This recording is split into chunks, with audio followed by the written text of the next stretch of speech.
Well, I can tell you it's been a very, very dangerous and extremely fast pursuit. They've been chasing that van right there. Now, It's exactly what he's doing.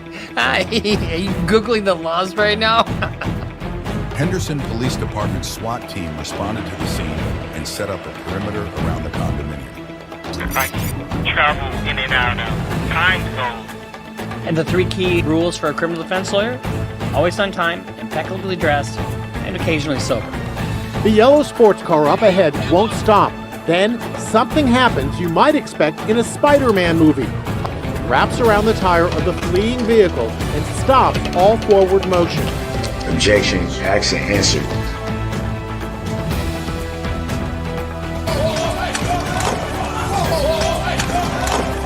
I mean, he leaps over the fucking bench. No, the thing is that's my property. You have no choice. Actually, I do, because I found friggin' Xanax bars on your driver's seat. If you want to explain something, explain those. Cops get very frustrated when you don't answer the questions. No. Right, step back forward.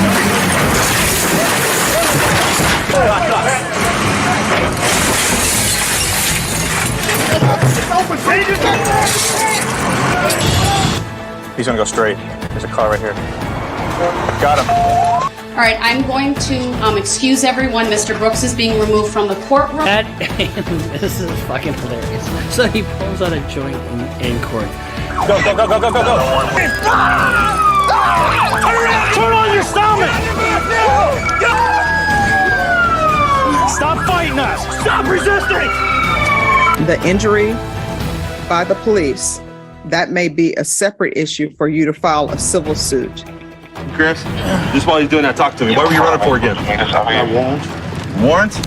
A felony warrant? City warrants what? Felony warrant on Kansas. Well, I'm pretty sure they ran you, and you don't have any warrants. I don't. No. No warrants. No. Oh, there's my Kelly. So all that for nothing, right? No warrants, no nothing. Yeah. Police! A little farther, bro. A little more. Okay, go. Not finna sit here and let you fix the trial because you don't want to tell the truth to the jury. We're there, guys. Got eyes on. I want to suck it. Yes, I think I would like to suck your dick. I don't think so. I prefer not to. I prefer not to, sir. See, that I love that. So do you wish to say anything? No, ma'am. All right, thank you.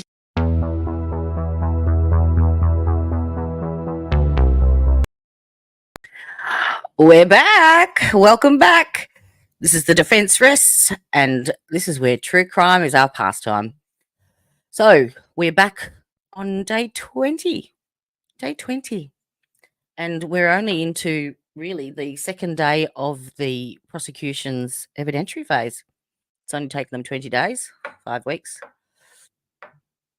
to get here. And really, I don't think it's gone in their favour, just quietly.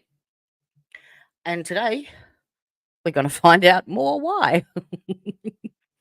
So, today we commence the direct examination of Ashley Valier. Sorry, not commence. We continue the direct examination of forensic criminologist Ashley Valier, who has been assigned to put together the pieces of tail light from Karen Reid's car.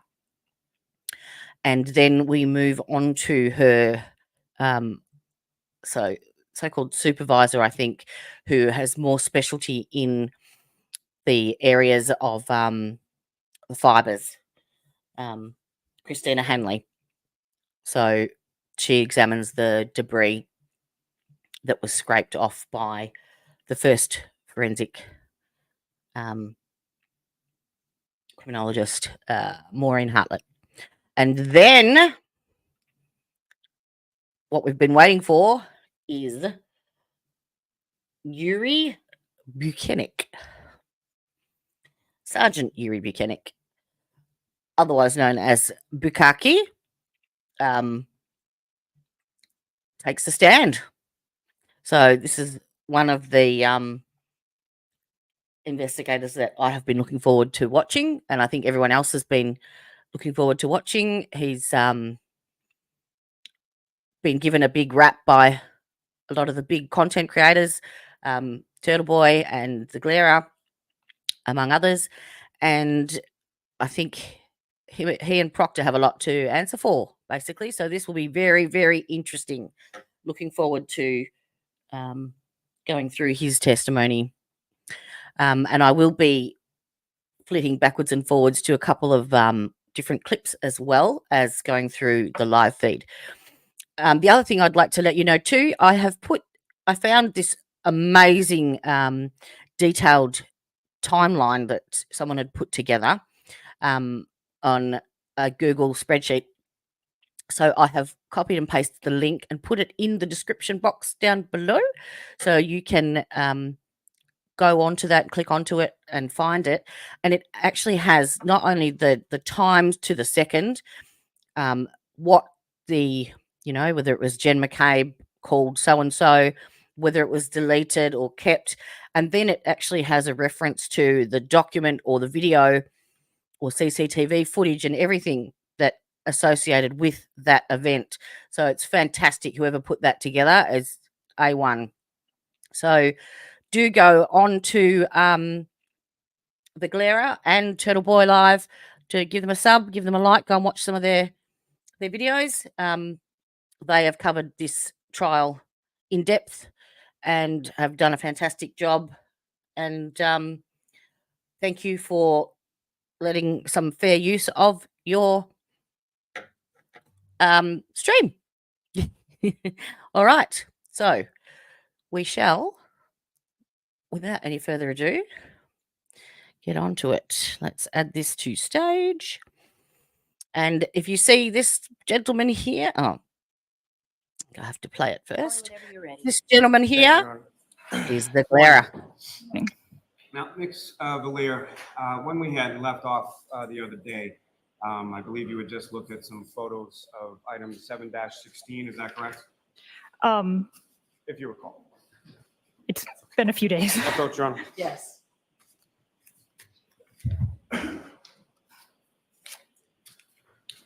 And Ms. Valier, I'm going to show you a series of 6 photographs. Ask you to just review those. All right, so I'm going to remind both of you to keep your voices up. Mr. Lally, when you're facing the witness and you're this close, I guarantee you nobody behind you can hear you. Understood. She makes the funniest little noises on the microphone. It's so cute. It's like a little mouse. Very cute. Hey, Ms. Valier, do you recognize what's in those photographs? Yeah. And what do you recognize those to be? Photos that I took of item 7-16. May I approach the witness, Your Honor? Yes. Your Honor, the call will seek to introduce in a minute. Exhibits. Can I just see them, please?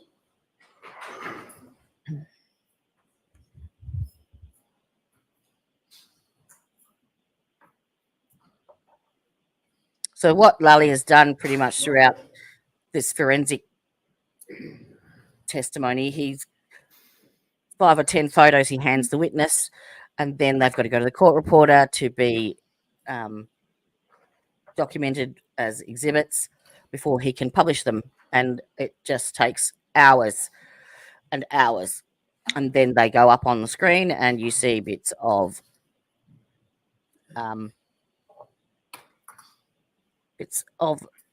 tail light.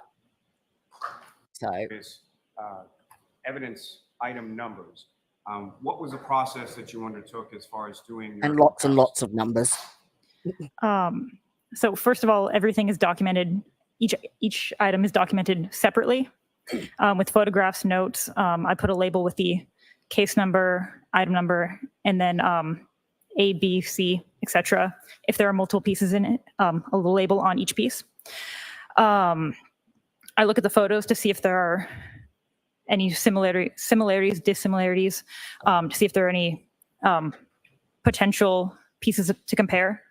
And then if I do think that there are pieces that could be compared, I'll open those items and keep them all separate, and then look at them in real time to see if it does actually look like they could be consistent before I bring them close together.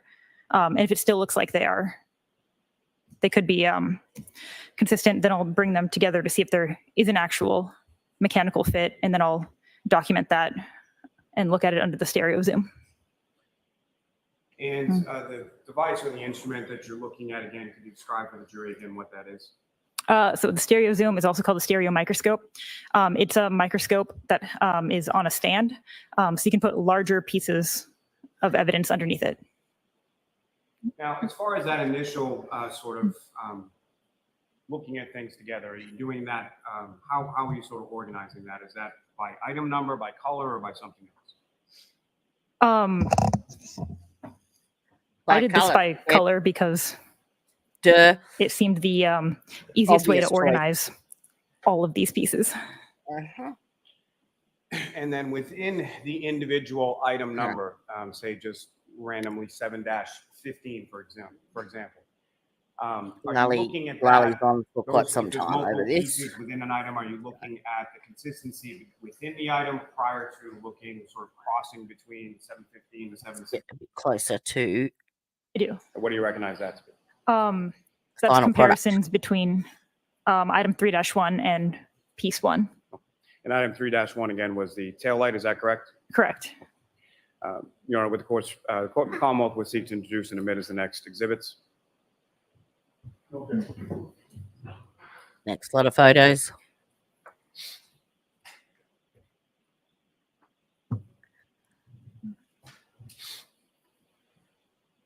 What I might do is, there you go. There's the completed. Ms. Gilman, if I could have photograph 2156.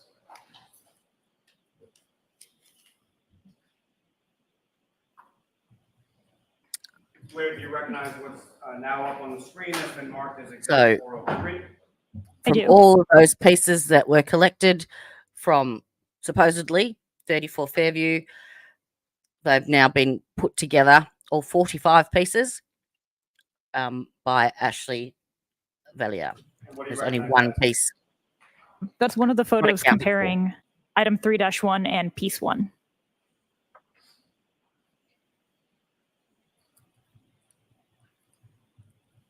So she's painstakingly taped all of that back together in the housing. Ms. Gilman, if I could have, that's prior to you. These are bits that she found before she put them back in. So that's when I initially looked at and when we start item 3-1. Cross-examination, which is very interesting. Karen looking back at her parents. Yannetti gets up to do his stuff. This is John's brother, Paul.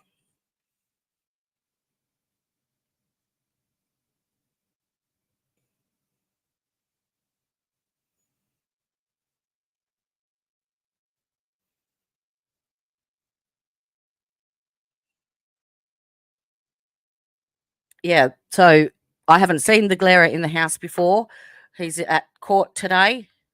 So if you head over to his channel, around details that might be very interesting. So head on over. Good morning. Good morning. Check out his channel. You have testified that when evidence comes into the crime lab, it's given crime lab evidence or item numbers, correct? It's given a case number, and then each piece of evidence gets its own individual item number. Okay, and if you can just keep your voice up because we want to make sure that the last jurors here can hear you. Consistent with that policy, the evidence that your lab received in this case was also given those item numbers, correct? Correct. So I'd like to ask you about one particular item number in this case, 7-18.18.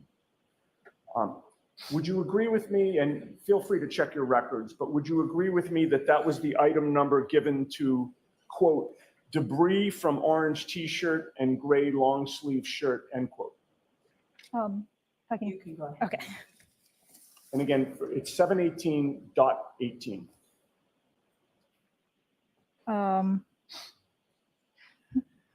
Debris from orange t-shirt 7-17 and gray long sleeve shirt 7-18-JO. Terrific. Item 7-18.18 did not include the orange T-shirt itself, correct? No. Believe that you just testified that was given a different item number, which was 7-17? I believe so. And 7-18-18 also did not include the gray long sleeve shirt either, correct? I didn't look at 7-17 or 7-18. I only received the debris from.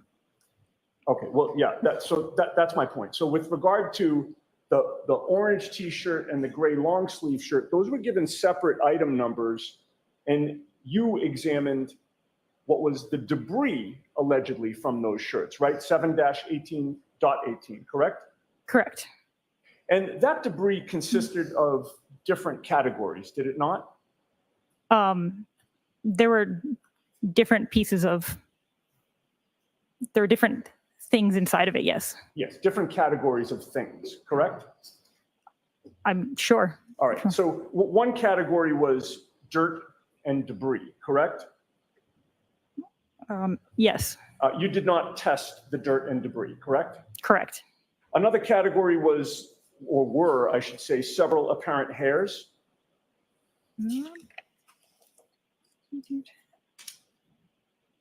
Yes.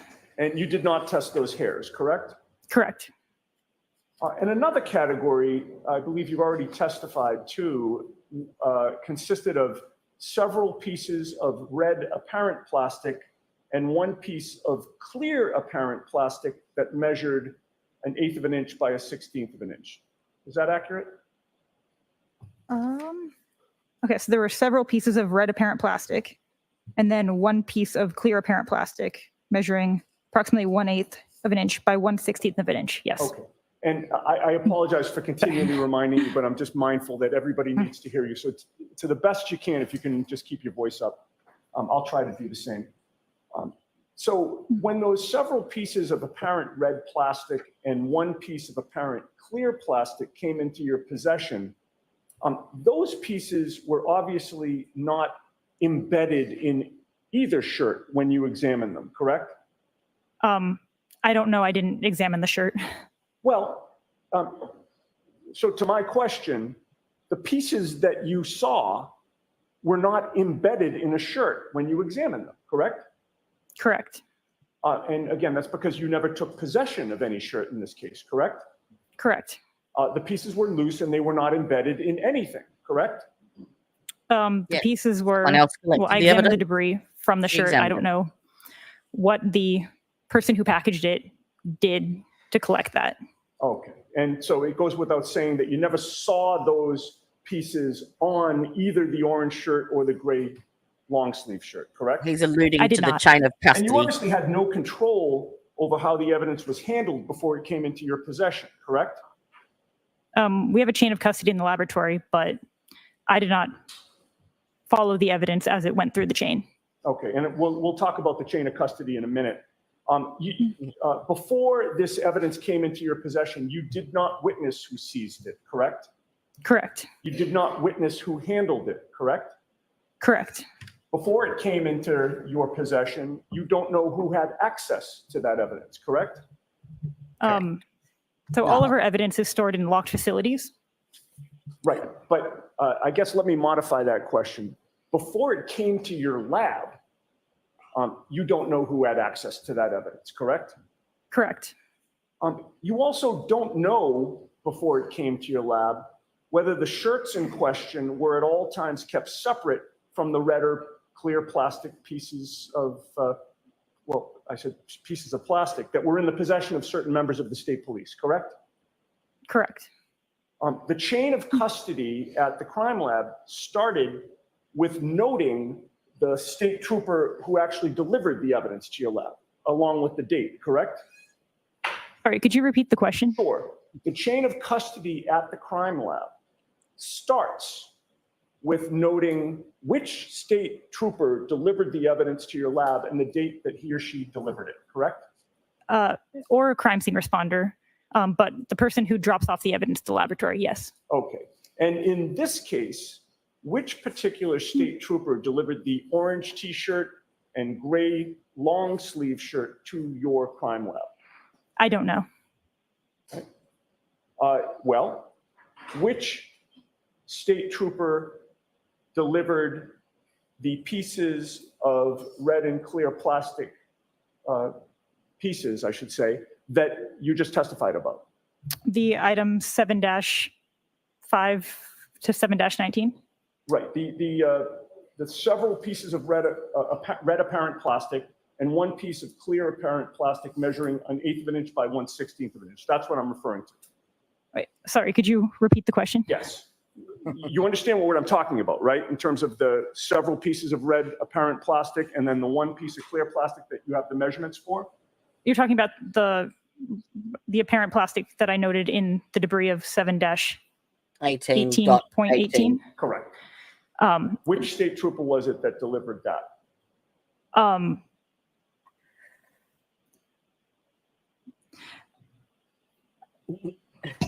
Do you know? Sorry, that's like that's an odd question. I don't know if you want her to repeat it, Ms. Giannetti. Go ahead. You have to repeat that, please.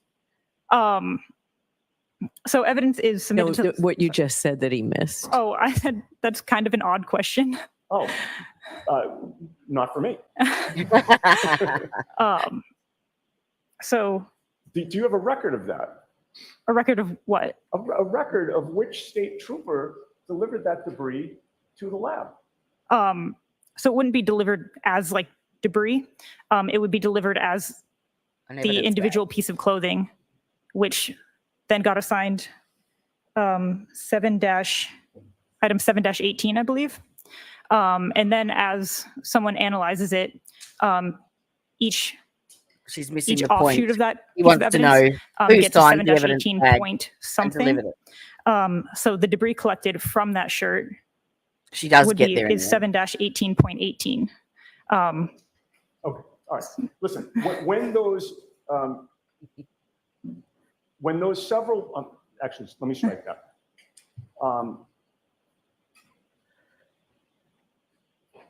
Get to where I was. Take your time, Ms. Giannetti. I think that's the first time I've heard Auntie Bev be nice. Okay, so I want to confirm with you that when you were assigned to this case, you were aware that the date of the incident was January 29th of 2022, correct? Yes. All right. And it's your testimony that you don't know which state trooper delivered the shirts to the lab, correct? I could look at my notes because I have a printed chain of custody. Sure. If you would check your notes for that, please. Okay. So.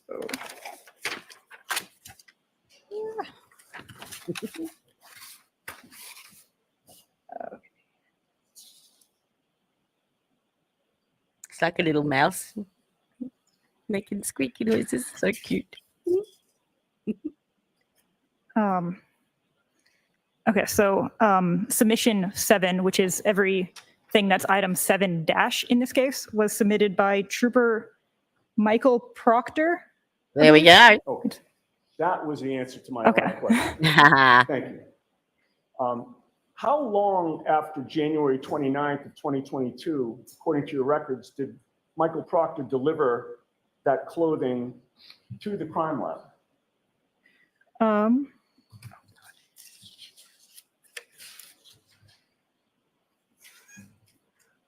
It was delivered on March 14th, 2022. Okay, so about 6 weeks or so after January 29th, is that accurate? Sure.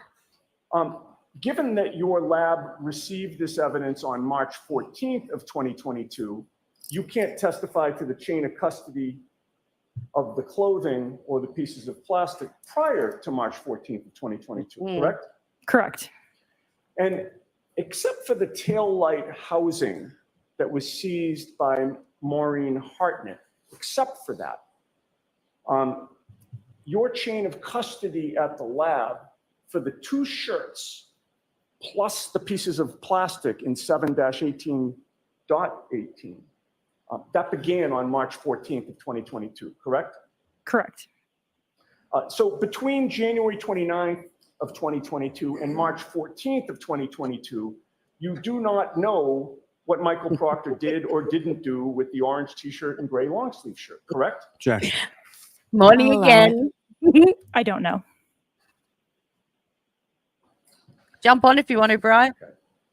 Now, I'd like to discuss with you, if I might, Michael Proctor's submissions of the pieces of plastic that you've testified about. Your lab received from Michael Proctor several different evidence bags containing red, clear, and black pieces of plastic, correct? Correct. Some of those evidence bags contain relatively small pieces of plastic in them, correct? Correct. And some of those evidence bags contained larger pieces, right? Correct. The evidence bags that you received listed the dates of recovery of those pieces of plastic, did they not? I believe so.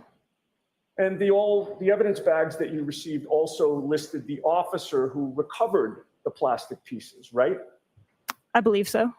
And again, when you receive those evidence bags, whatever numbers are on them, your lab assigns them your item number, correct? Correct. So I'd like to ask you first about item number 7-8. Glad to have you here. Do you have a record of that? You're going to give me a big head.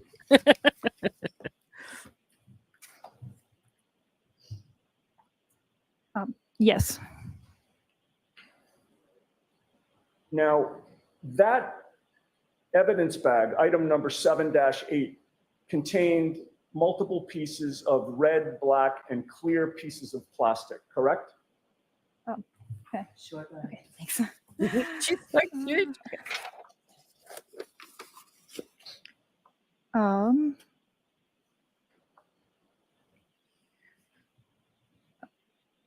Contained 14 pieces of red, black, colorless, and silver colored apparent plastic. Yes. Okay. And the date of collection was February 3rd of 2022? Go right ahead. Okay.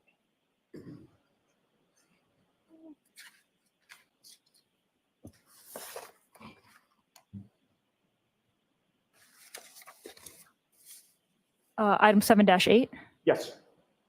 February 3rd, 2022. Okay, and that was, if you have that in front of you, that was also collected by a trooper named DeChico, correct?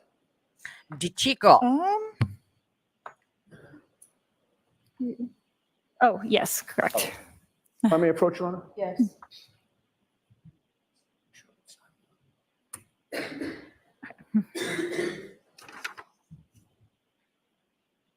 So I show you a photograph. Can you identify what that is? Yes. What is that? That is the handwritten label on item 7-8. Yep. That would have been the evidence bag that your lab received and gave item number 7-8 to it, correct? Correct. And that appears to be an exact, photograph. I don't think of the there's an actual bag. objection to it, so we Yeah, can just that's put true. it in. Okay. May I offer that, Your Honor? Sure. Plus, she's just so darn cute. I just want to squeeze her. 435. May I display that for the jury, Your Honor? Okay. And this is Right, so it's important to note the dates of these evidence bags and when they were submitted. That is And by what I whom? just showed you on the screen, correct? Correct. That's where it's indicated what the date of collection was and which trooper collected it, correct? Correct. This is DeChico and front of All right, 34th we Avenue. can turn the lights on for a minute. And you would agree with me that that date, February 3rd of 2022, was only 5 days after the January 29th blizzard, correct? I don't recall the dates of blizzards, but Oh, okay. I'm sorry. Let's put it the date of the incident. You would have Okay. previously testified that was January 29th, correct? correct. All right. And February 3rd was 5 days after that, right? Yes. All right. I'd like to show Exhibit 279, please, which is 3 days. Okay.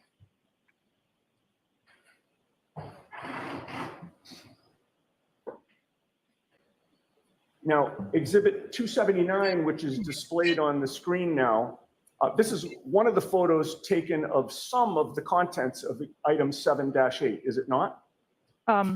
That's the entirety of the contents of item 7-8. Okay. You would agree with me that those were the pieces that were inside that evidence bag, labeled February 3rd as the date of recovery, 5 days after January 29th, correct? Correct. Okay.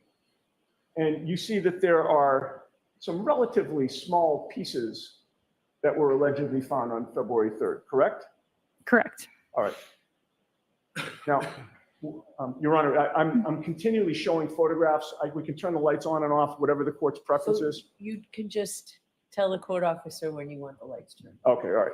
So they get turned on for like a question or two, and then I turn them back off. But However you want to do it. that's fine.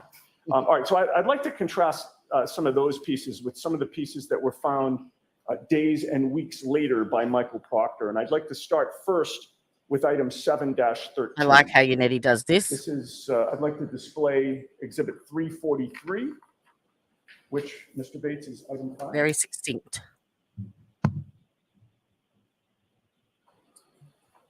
Okay.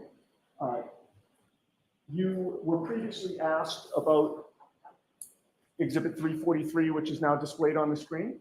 One large piece And of that plastic is red. the first evidence bag Proctor.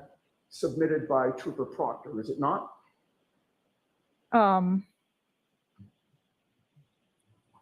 So in mine, sorry. And you know what, let me rephrase that. He submitted evidence bags all at one time, correct? Yes. All on 314. So when I said the first evidence bag, I meant the earliest date of collection. I should have asked it that way. 8th of February of 2022.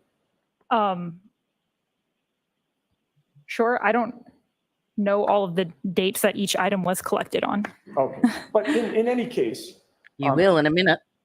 that those, according to the evidence bag that you received, the contents of that bag, which were, again, pieces of plastic, correct? Pieces of apparent plastic. Pieces of apparent plastic. Those were found You think? 5 days after the pieces that you previously testified were found by the Chico, right, on February 3rd? Correct. I've got another clip actually that will interest you. But I'll have to share it in a second once I get through this bit. It's, yeah. All right. And February 8th was now 10 days after January 29th, correct? Correct. It's now 10 days. Next. Can I have displayed Exhibit 346, which is 5A? Oh, I wonder who collected this one. Oh. Okay, looking at It's about 4 Exhibit inches. 346. How did I miss that? You will agree with me that this particular piece found on February 8th by Trooper Proctor was quite a bit larger than many of the plastic pieces that had been found by Trooper DeChico 5 days earlier on February 3rd, correct? I mean, there were a variety of sizes of pieces on the other one, but that is a, what is that, approximately 4-ish inches? Right, but my point is, Exhibit 346, what's displayed, that plastic piece, is quite a bit bigger than the small pieces that were contained in DeChico's collection, correct? Then some of those pieces, yes. Okay. Now I'd like to move on to item 7-15, and if I could show Exhibit 352, please. The evidence Which bag. is item 8, Yep. Mr. Bates. Trooper Proctor, 11th of February, out the front, 34 Fairview. Item 3 pieces of 7-15. clear and 5 pieces of red. The evidence bag that supports that lists the law enforcement officer I who missed that? recovered the plastic pieces as Trooper Michael Proctor, correct? Correct. And the date of recovery of those pieces was February 11th of 2022, correct? Correct. And again, hearkening back to DeChico's evidence bag from February 3rd. This is now 8 days later that these pieces are found, correct? Correct. And it's now almost 2 weeks that these pieces are found after January 29th, right? 13 days? Correct. All right, if I could show Exhibit 355, which is 8A, Mr. Bates. You would agree with me that this particular piece found by Trooper Proctor on February 11th is also quite a bit larger than those small pieces that were contained in Trooper DeChico's evidence collection, correct? On February 3rd? Correct. All right. I'd like to move on to item 7-16, which is next evidence number bag. 9, Mr. Bates. Oh, looky here. What Who exhibit did number that? is this, Mr. And this is 18th of Feb. Several pieces of red and clear plastic at 34 Fairview Road, Canton. Wow. This has not yet been I did introduced. search I'm about and to see introduce if I missed it. those. And in fact, why don't I do that first? Okay. If I can approach the witness. Sure. And there's no objection to this, Mr. Lally? No, Your Honor. Okay. I'll just have the witness identify it and then offer it. Do you recognize what that photo depicts that I've handed to you? I do. What is it? The handwritten label from item 7-16. Okay. I would offer that, Your Honor. Okay. Thank you. Okay, so if I can display Exhibit 436, which is number 9. Sure. And again, you just identified that as the bag supporting item 7-16, correct? Correct. That also lists the law enforcement officer who recovered the plastic pieces as Trooper Michael Proctor, correct? Correct. And the date of recovery of those plastic pieces was February 18th of 2022. So was he just doing correct? like random drive-bys every couple of days? Trooper There's another Proctor bit. is now finding these pieces over 2 weeks Really? after the smaller pieces were found by Trooper DeChico, correct? Objection. Sustained. February 18th is nearly 3 weeks after January 29th, is it not? Correct. All right. If I could show Exhibit 370. He's getting way too excited. I'm sorry, 380, which is 9A, Mr. Bates. Mr. Bates. I have to giggle every time. I can't help myself. You would agree with me that this particular piece found by Trooper Proctor on February 18th is also quite a bit larger than those smaller plastic pieces found by Trooper DeChico on February 3rd, correct? Correct. This one appears to be about 11 centimeters long, approximately. Sure. All right. If I could show Exhibit 376, which is 9B, Mr. Bates.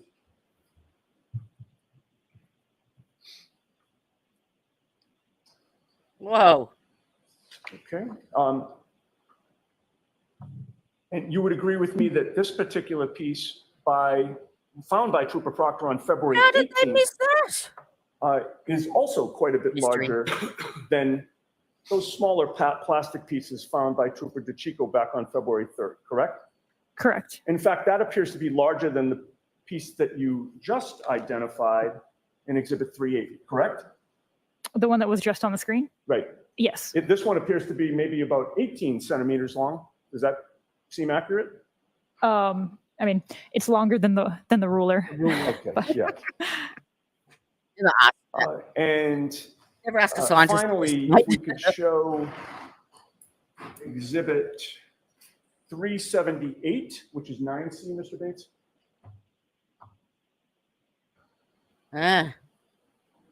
You would agree with me that this particular piece found by Trooper Proctor on February 18th is even larger than the last one that we just saw, correct? And that's the bottom bit that I was talking about. Length?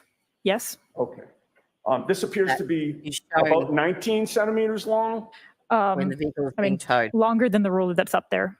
Okay. But I have the actual measurement in my notes. Sure. Well, and the precise measurement's not important. I'm just getting at the relative comparison.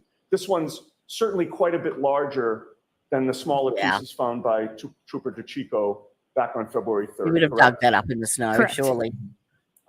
This larger piece of red plastic, like the previous two that you just identified, were all found on February 18th, about 3 weeks after January 29th, correct, according to your records?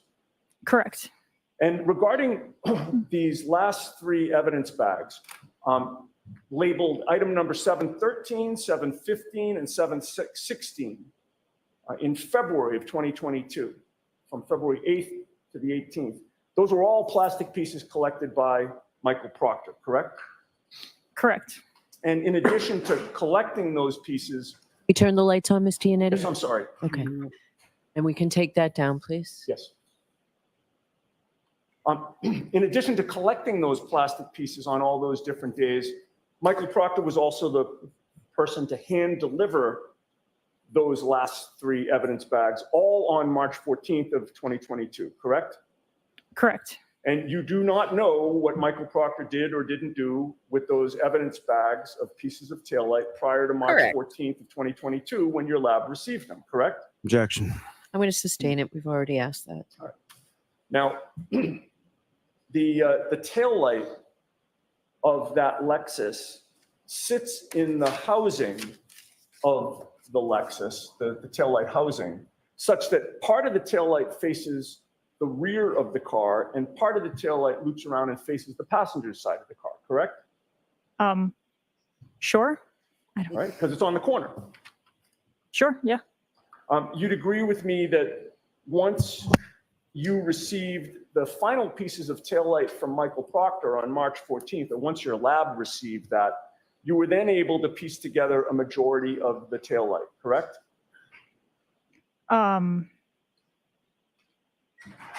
So I wasn't assigned this case until later, once everything had already been submitted to the laboratory. Right. So it was true that after Michael Proctor submitted these pieces of taillight on March 14th, it was after that you were able to do the reconstruction that you testified about, correct? Correct. If I could have exhibit 432 displayed, which is image 2151, Mr. Bates. That is the reconstruction, the final reconstruction that you were able to do, correct? You would agree with me that there's Right. one section So of that see taillight. that? This bit here was that last bit, the very last one that he showed, the 15 centimeter one. It sits right here. And this is the side of the assembly that is on the driver's side. So the middle bit here goes round to the back, and this is the side. So this bit here is a reflector. It doesn't have any light behind it, whereas this piece down here has light. So let me just see if I can share this screen instead. I'll take that off and I will share.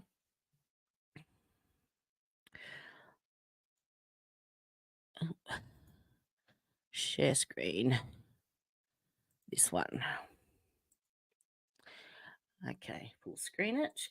So this is taken from Turtle Boy's stream of today's proceedings. And he has, this is the tow truck that has Karen's car on the back of it. Okay. Do a break. Are there? Some point subsequent to this, did you learn that there are exterior cameras of the Canton Police Department as well as I'm like, the Canton Police Department? I don't understand the purpose of this. This shows them coming back to the camp. Like, what was the purpose of that video? Because you notice is the tail light there, right? You look at it, it's like fucking broken. The fuck? Sergeant, toward the end of that video, did you observe the defendant and her father in any specific area in relation to that vehicle? Yes, I observed the defendant and her father, the affected. Yeah. Again, Sergeant Buchanan, if you could. No, they show light. this. Look at this. Look, This oh, is the can car. you not see it? Look at the top. Coming from that The tail Look light. at the tail light. tail light. If You you see could, the you can tail have light. it before you have before you just direct your You attention see it. to the specific area you're talking The tail light is Right there. on. You can see it functioning. They're showing evidence that the tail light, the right side of the tail light, It's still oh, yeah, there. we've been over the whole tail light thing. It's That still little there. rectangle in the corner, That was the piece they lights just up. collected. the red part that covers it should never be found at the scene, but it is on the 28th, the Czechoslovakia piece. That one shows up. Michael Proctor found it on his final trip, his final undocumented trip. He found it. Yeah, sure thing. Oh, okay. And notice So there's the that. angle. And then Those little bits do a of glass. break. How did they manage to stay on the Someone bumper? into this. Did you learn that there are exterior cameras? We've skipped ahead some of the testimony, so we'll go back to our original one. Share screen. This one. All right, so this is the complete assembly that they've re-put together, missing this piece here. That still to this day has not been found. But this is the piece that we saw working as it was being put onto the tow truck. Okay, so it was intact before it got to the Sally Port at Canton PD. Just saying. That was missing completely, correct? Oh, and then there was 48 minutes of CCTV at the Sally Port at Canton PD that was missing as well when Karen's car arrived. The plot thickens. And that missing section is noticeably visible in your reconstruction, is it not? Like how you need to And get do you so still have excited. that laser It's pointer visible. there? I do. Would you please point to the section of taillight that's missing? Okay. Appears to be a hole on the upper left side of that exhibit. Is that a question? Yes, it actually was. I Okay. should have said right or Everything's correct, a but I didn't. question. Yes. Okay. And you would agree with me, and if we could zoom back out, Mr. Bates, you would agree with me They that refer the to portion being- of taillight that you They did referred not to him as have Mr. Bates was strictly the entire on time. the rear side of the taillight. Or is it if I just can me call it that's that. missed that? I am not sure what orientation that goes on to a car. Okay. But in any case, to this day, you do not know where the pieces that make up that whole are or what happened to them, correct? I do not. I may have a moment. Okay. Very interesting. Mr. Lally? Thank you, Your Honor. Redirect.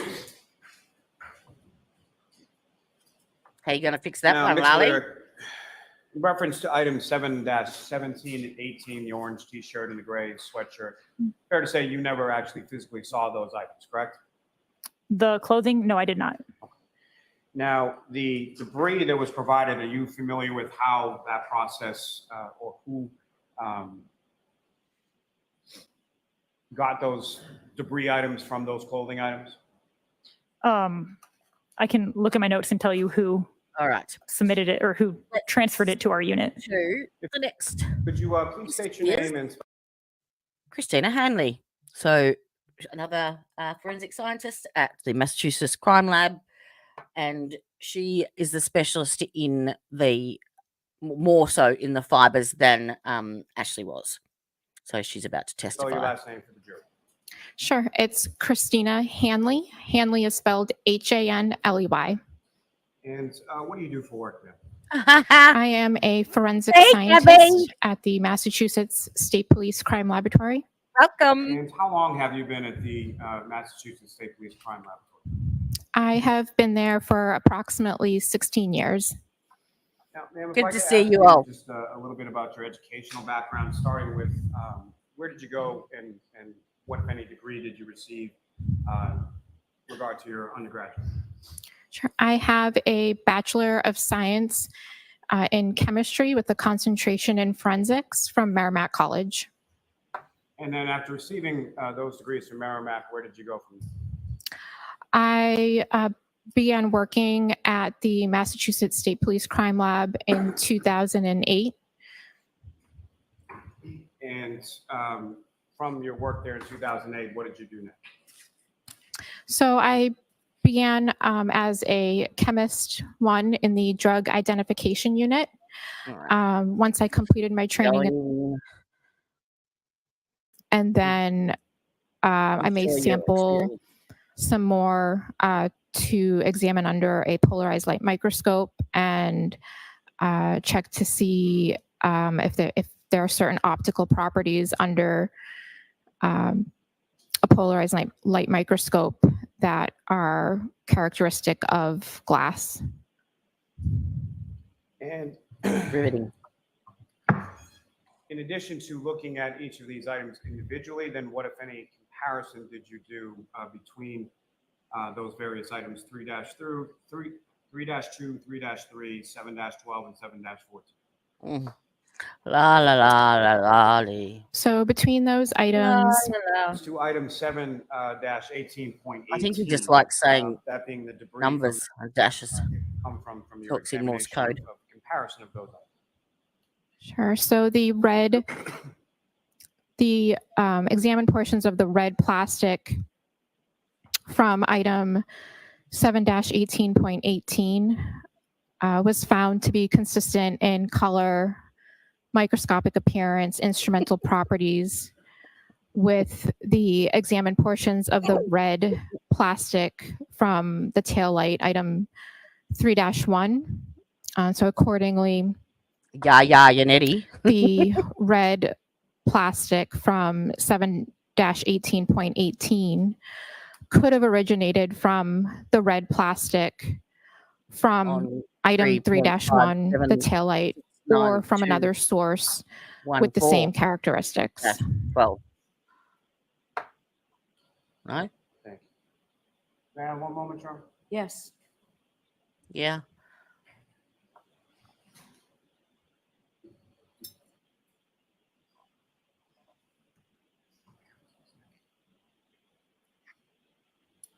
Thank you very much, ma'am. I have no further questions. No. Right? Yay. Actually, on, Mr. Jackson, Jacko. before you begin, why don't I see you both at the sidebar about this? Ah.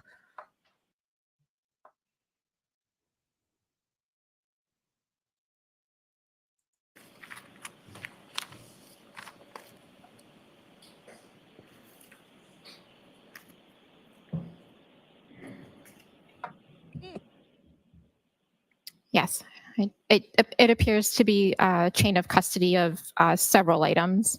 Okay, and is that a chain of custody document reflective of the crime lab's case number in this case?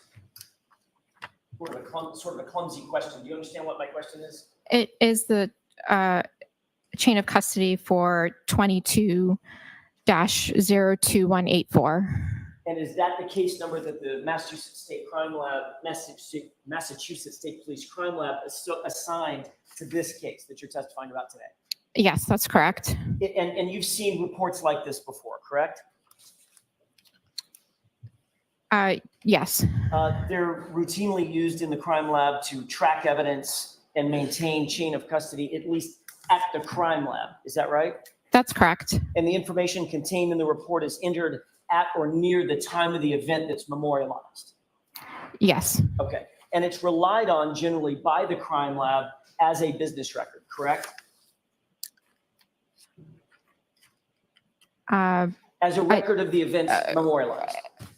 Yes, it's a record of the chain of custody of items within the lab. Okay. And my question is it relied on by the lab for truth and accuracy as best you can maintain it to track items of evidence within the lab?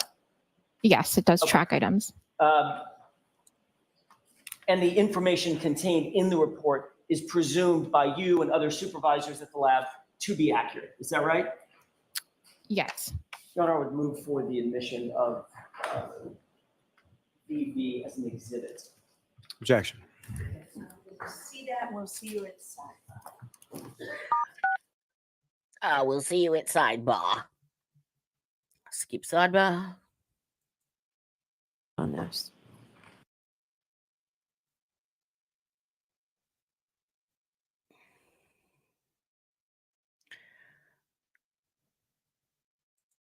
On this.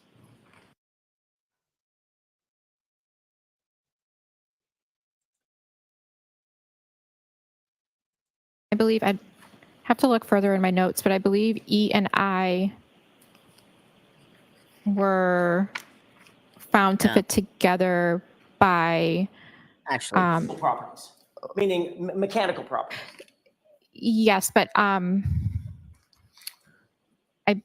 would have to check my notes, but I believe it was the previous analyst that looked at 7-12 that found the physical match between E and I. But that wasn't you? No, it was Ashley. Is it okay if I look at my notes? Sure. I don't want to get bogged down, but yes, please. It's those two little pieces that Ashley was saying that she found in that debris that she taped together and put back into the bag. And then this particular debris got re-examined by Christina Henley, who is now on the stand, and she's just looking for the previous criminalists who matched those two little parts, because she wasn't the actual one that matched them, if that makes sense.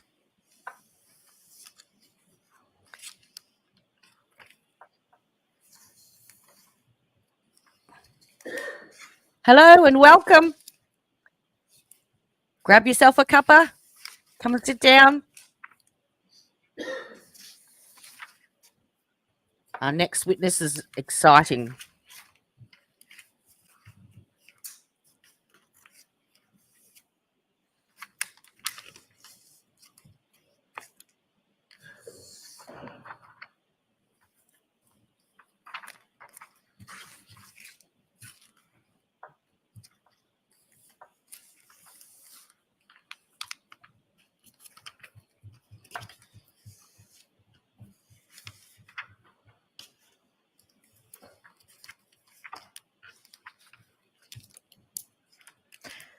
Okay, so item 7-12 was previously examined by another analyst in the trace unit.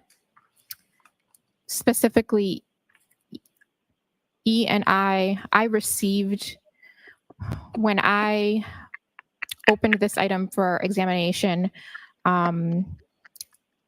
E and I were taped together. I'm not singing the song. Because they were found to have a physical match by the analyst who previously examined the item. Great.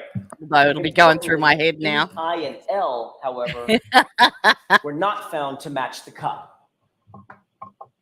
Oh, look, get over it. Correct? Okay. That's correct. All right. Let's get to the good shit. Hey! Bukkake in the house!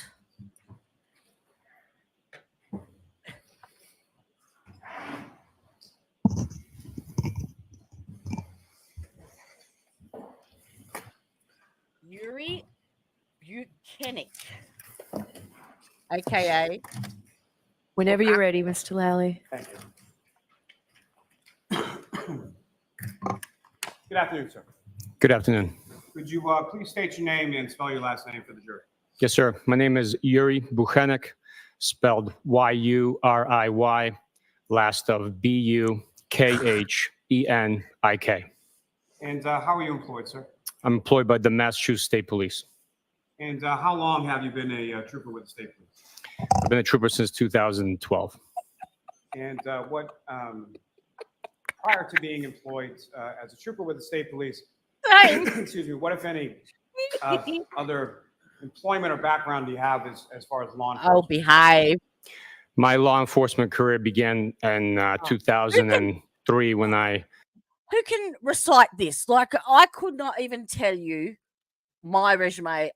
Like, he recites it like he studied it and memorized it. I couldn't even tell you. Like, I know I graduated high school in '89 and then graduated university in '91, but after that, fuck. Forget it. graduated from the military police school in Fort Leonard, Missouri, while I was enlisted in the United States Marine Corps. From there, I was stationed at Quantico, Virginia, with the Marine Corps Presidential Helicopter Squadron. I provided security for the presidential helicopter and assets, attaining a top secret Yankee White clearance. That I was promoted meritoriously to corporal and sergeant and had a platoon of 44 Marines. From there, I was stationed in Camp Pendleton, California, where I was a patrol supervisor on base as a military police officer. Once my enlistment ended, I decided to come home and pursue a law enforcement career here in Massachusetts in the communities that I grew up in. I first worked for the VA Hospital Police, where I attained a secret clearance, which was a requirement of the employment. Of course you did. After that, I worked at the Attleboro Police Department in uniform patrol, as well as the SWAT team with Attleboro, Massachusetts Police Department. In 2011, I applied for the Massachusetts State Police, graduated, and worked at the Sturbridge Barracks, Millbury Barracks, and Foxborough Barracks. In 2015, I was selected to come to the Norfolk District Attorney's Office with the detective unit and worked homicide cases as a trooper. 2021, December, I was promoted and took on a supervisory role within the unit. Now, with respect to your work within the unit of the detective unit at the Norfolk District Attorney's Office, what, if any, specialized training did you receive in regard to your work there? I've attended numerous homicide conferences, training in various aspects of digital device analysis and investigations in He's analyzed himself a bit too much. major crimes, homicides, drug investigations, and so forth. Oh, I know. He's so important. He knows Brian Higgins, doesn't he? Yeah. That was not a Massachusetts Boston accent. That went straight into a British something or other. All right, let's skip the BS. Brief description of it. And we labeled the evidence bag with that description. We notate who. Okay. Each interview was conducted separately. We first interviewed Miss Jennifer McCabe with request of Mr. McCabe to give us privacy. He proceeded upstairs. Once we were done with that interview, Mr. McCabe came downstairs and Miss McCabe gave us the same courtesy. And once that interview was over, Mr. Brian Albert had arrived and we interviewed him briefly. Is that sort of the typical process of how your unit conducts interviews with respect to civilians? Yes, with cooperating civilians, we typically advise them that we schedule an interview. We proceed to their location of convenience and separate them and get their version of recollection of events that we are inquiring about. So why is this the only investigation that I've seen that they don't have any of the interviews done in the police station? Normally all that's recorded and they read the Miranda rights or whatever, but nothing. After you spoke with those three individuals, so yourself and Trooper Proctor, Was more British, way more British. Where is it that you and Trooper Proctor went next? It's my dad's side. We proceeded to the Good Samaritan Hospital in Brockton. And where within the Good Samaritan Hospital did you go? We went to the emergency department. And within the emergency department, were you led to a specific room? Yes, we were. And what, if anything, did you observe when you were in that room? Once in the room, we observed Mr. O'Keefe's body on the medical bed or gurney. And his clothing, which had been cut off of him, were on the floor at the foot of the bed, a couple of feet away at the foot of the bed. Now, first, with regard to the clothing, what, if anything, did you do with regard to that? After viewing Mr. O'Keefe's body, we proceeded to identify the clothing items and bag them into evidence bags, notating which item and the brief description about each item of clothing. So let me ask you just a little bit about that as far as that process is concerned.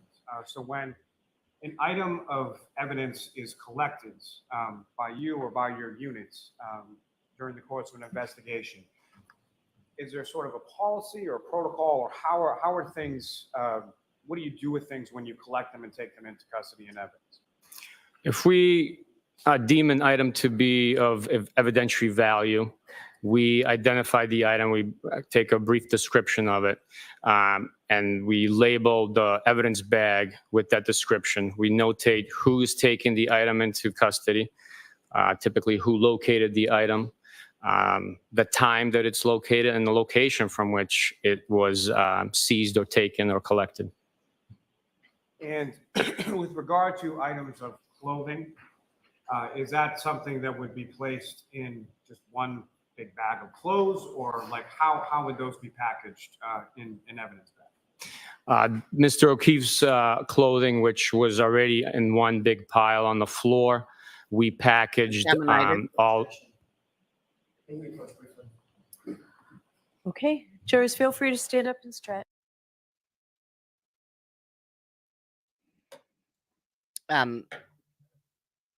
Poor John's mum gets quite upset here. Just listening, which would be horrible. Absolutely horrible.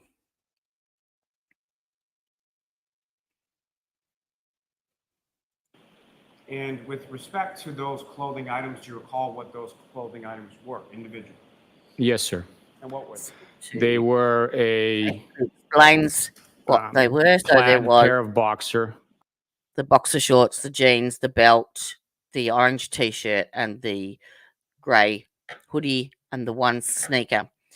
And then Lali makes him get up and feel all important and put gloves on and hands him the evidence bags. And he pretty much goes through Okay, any objection, Mr. Jackson? every evidence bag, opens it up, shows the item. So, okay. Puts All it right, back. so you've received photos of all of this, right? I assume what's in the bag is what's been photographed, but until I see it. Then they have lunch. So let's go ahead and open it. With the court's permission. Yes. Resume.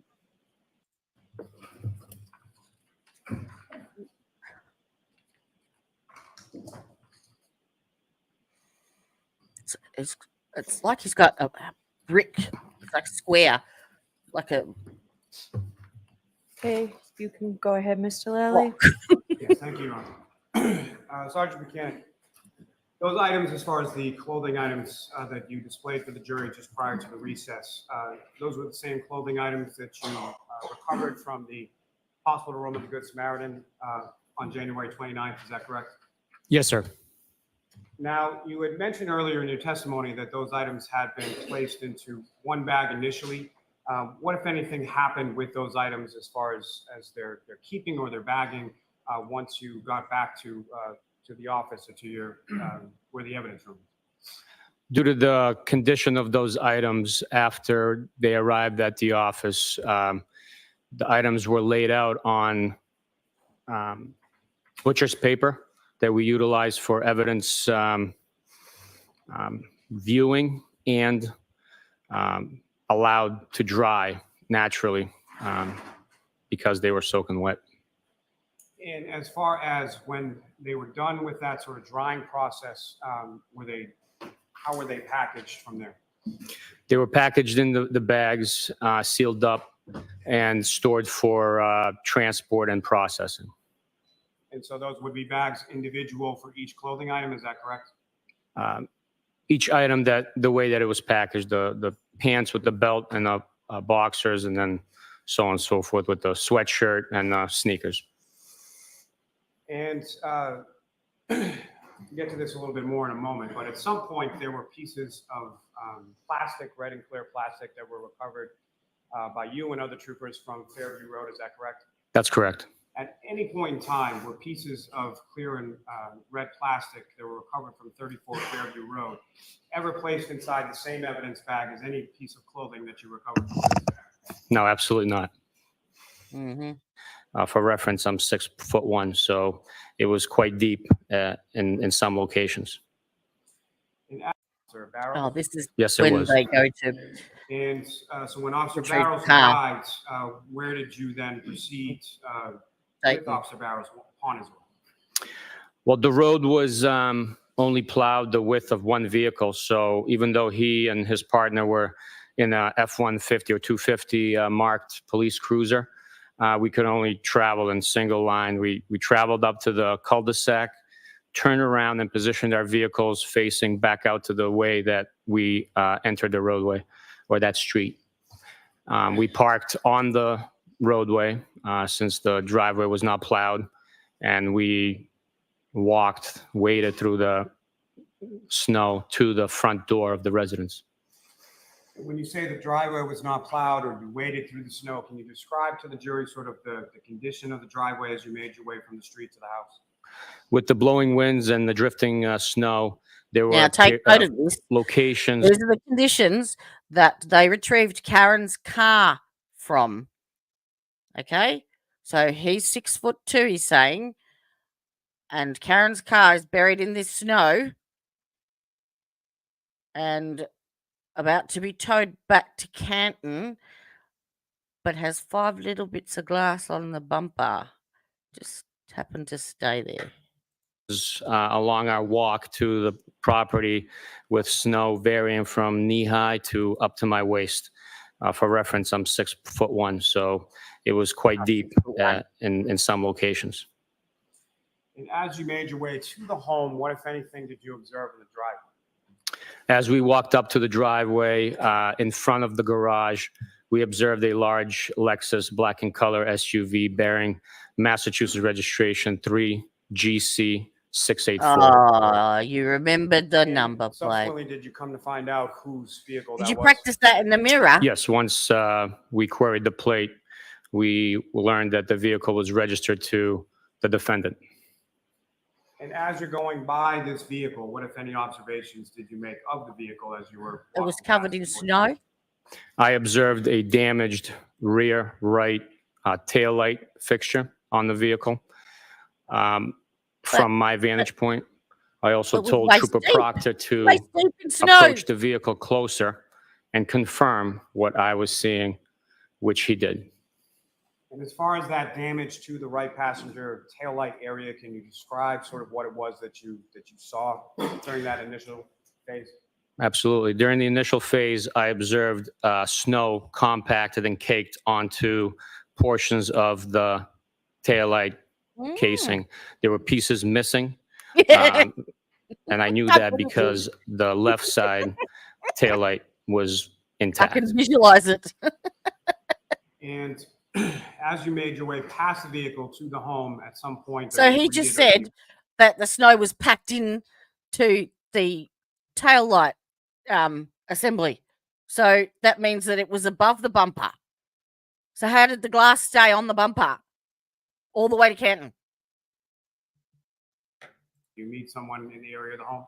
Yes, once we walked up to the front door, I rang the doorbell and Mr. Reed opened the front door with the glass storm door, unable to open due to the level of snow on the ground and on the front steps.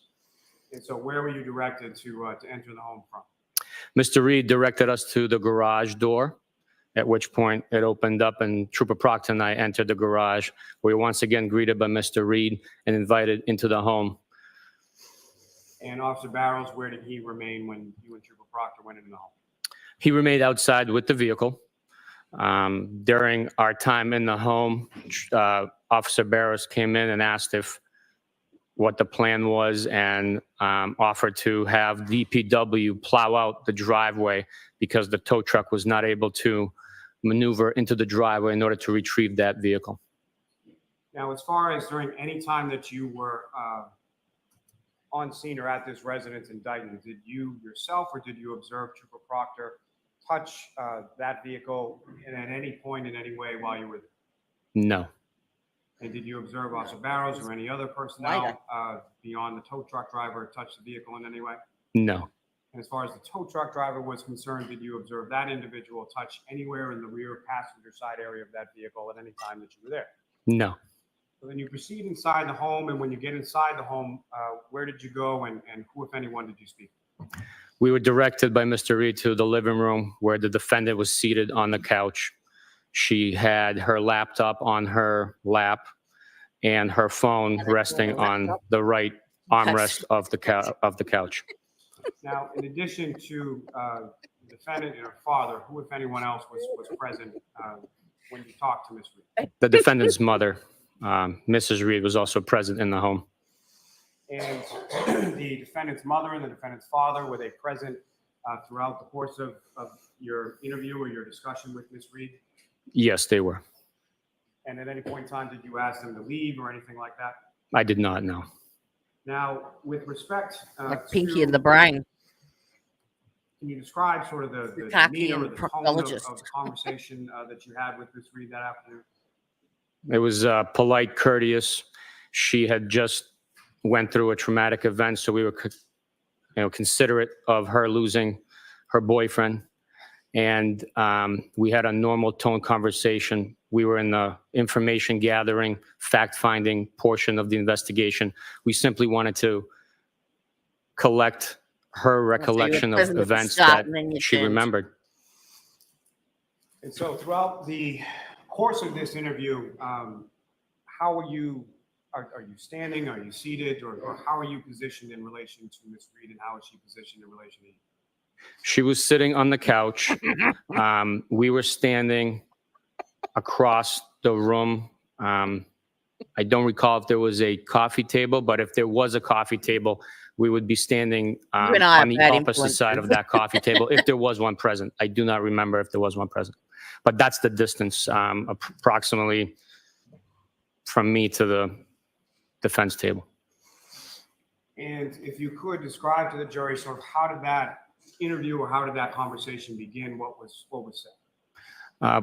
First things first, we introduce ourselves, advise the individual we're speaking with who we are, where we work, and what we're looking to find out.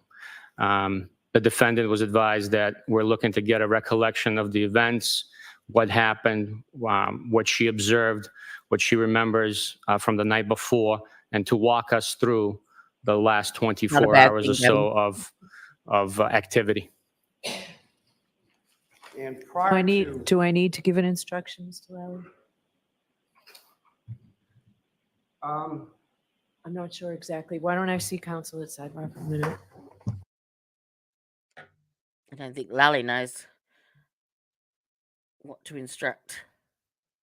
Stated that she was in a relationship with Mr. O'Keefe that morning, meaning the 28th of January. She got into a fight with Mr. O'Keefe over what the niece and nephew were being fed for breakfast, or what they had for breakfast.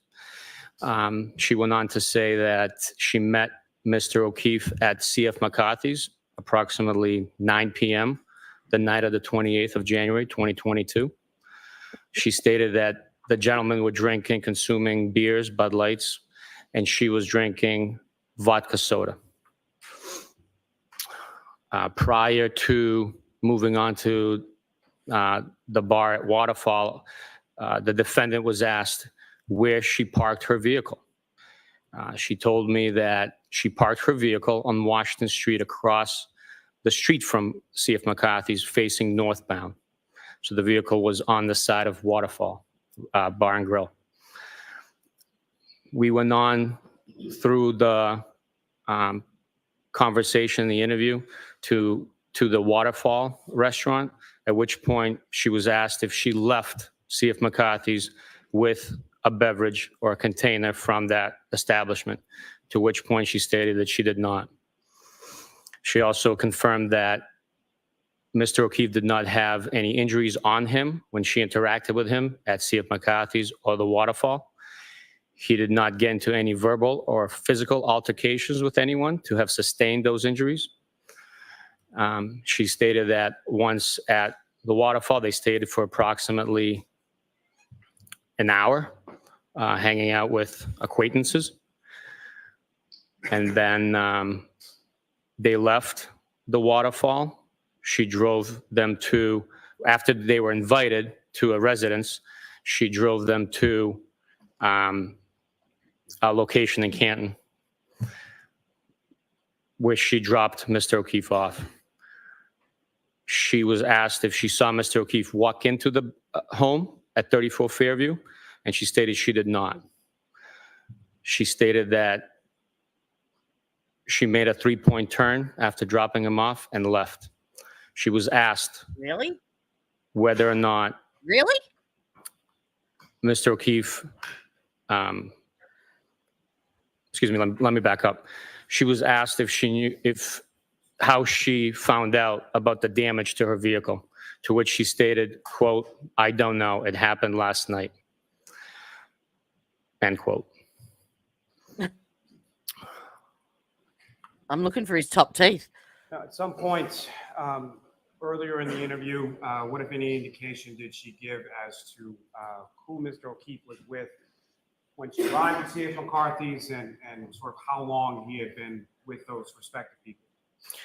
She indicated that Mr. O'Keefe was with Mr. Camarano, Kurt Roberts, at which point she was asked to provide contact information, meaning phone numbers for those individuals, at which time she picked up the phone on the right armrest of the couch, manipulated the device, entering a passcode, and provided that phone number to Trooper Proctor and I.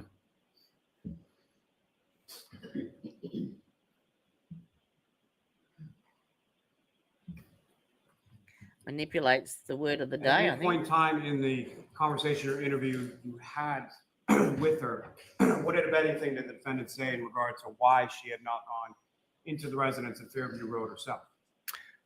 The defendant stated that she was having stomach issues and did not want to enter the residence. Now, what, if anything, did she tell you about the later on that morning of the 29th? She stated that when she woke up, she began looking for Mr. O'Keefe. And when she found him in the snow, she began CPR on Mr. O'Keefe. And what, if anything, did she say to you about any observations she made of Mr. O'Keefe later on that morning as far as any injuries to Mr. O'Keefe? The defendant stated that while she was performing CPR, Mr. O'Keefe had sustained injuries and was bleeding from the nose and the mouth. And if you recall, what, if anything, did she say about Mr. O'Keefe's eyes at that time? The defendant stated that Mr. O'Keefe's eyes were swollen. Is that both eyes? Is that correct? That's correct.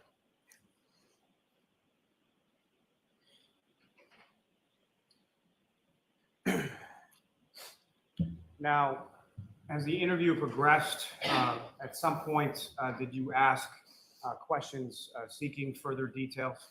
Yes, I did. And details about what specifically were you asking? Once we got to the point in time where the defendant told me she did a 3-point turn, I asked her to walk through step by step of her operating the vehicle and exactly what she did.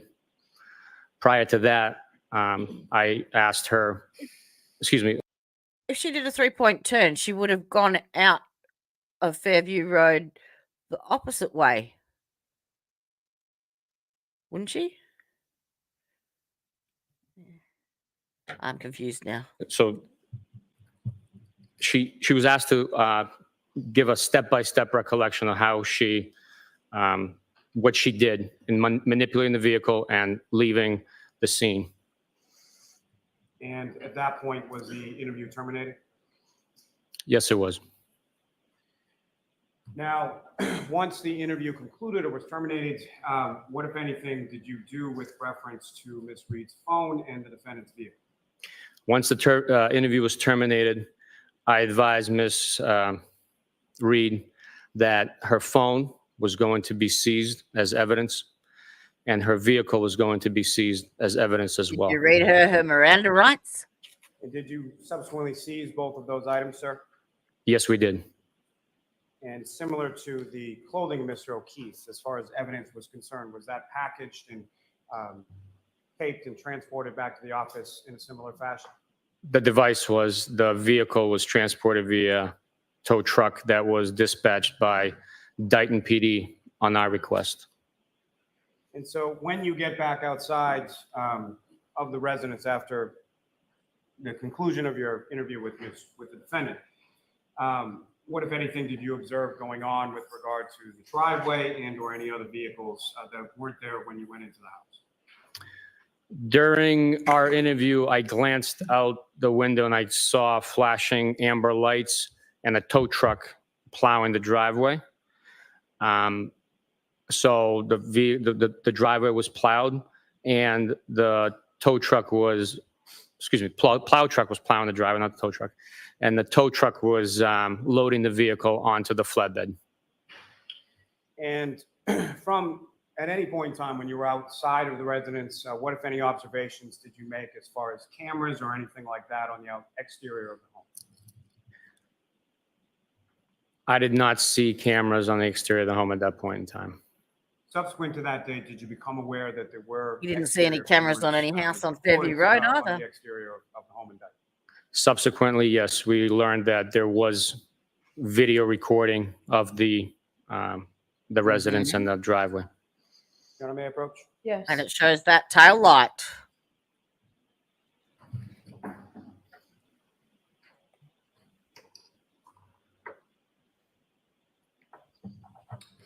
I'm showing you a disc. There's no way. There's no way they can convict her. Yes. No way. Not a hope You in hell. recognize that to be? I recognize it to be Dayton videos as it relates to the location where the interview and the vehicle was seized from. And what's contained on that, as far as the video is concerned, is that a fair and accurate portrayal of what you observed as far as the defendant's vehicle being loaded onto? Yeah, have a tow look at the truck? tail light Yes, when it it is. loads onto the tow truck. Can I approach again, Your Honor? Yes. I'll move to seek to introduce in the minutes of the next exhibit. No objection. No, I wouldn't object either.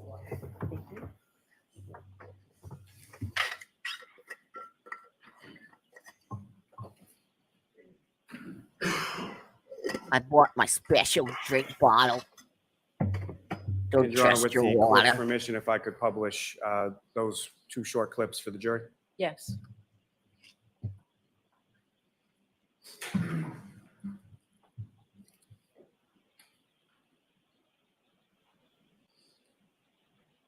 Just gentlemen, if you could click on it and then pause when it permits.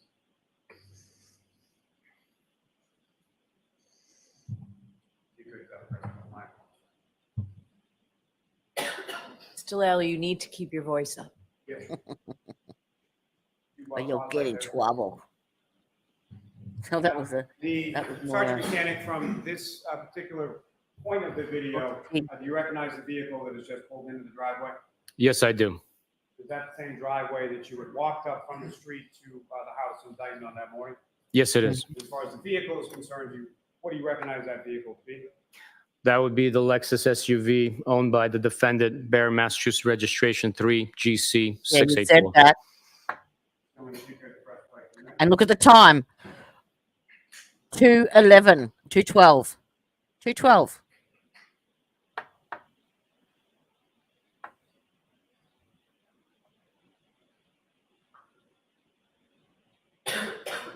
Just gentlemen, if you could pause right there. 2 individuals just exited that vehicle, is that correct, Sergeant? That's correct. Do you recognize who those individuals are as far as who they are and from what part of the vehicle they exited from? Yes, the passenger side exit was the defendant, and then the driver's side vehicle was Mr. Reed. That'd be the defendant's father, is that correct? That's correct. And Ms. Gilman, if you could play this to the end.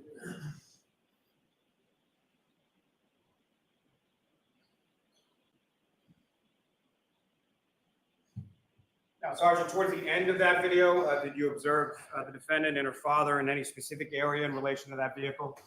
Yes, I observed the defendant and her father at the rear right taillight, gesturing or signaling towards the affected, damaged, and missing parts of the taillight. Objection.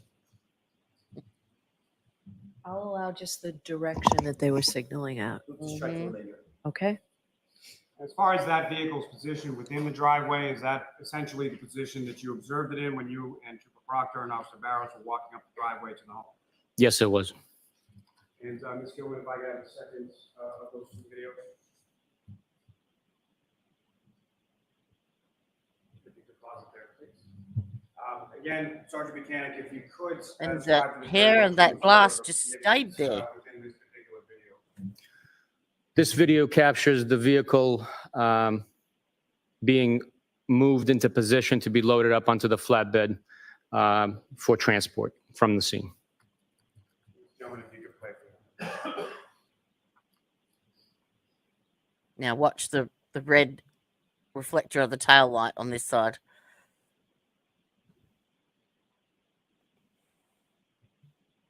Oop.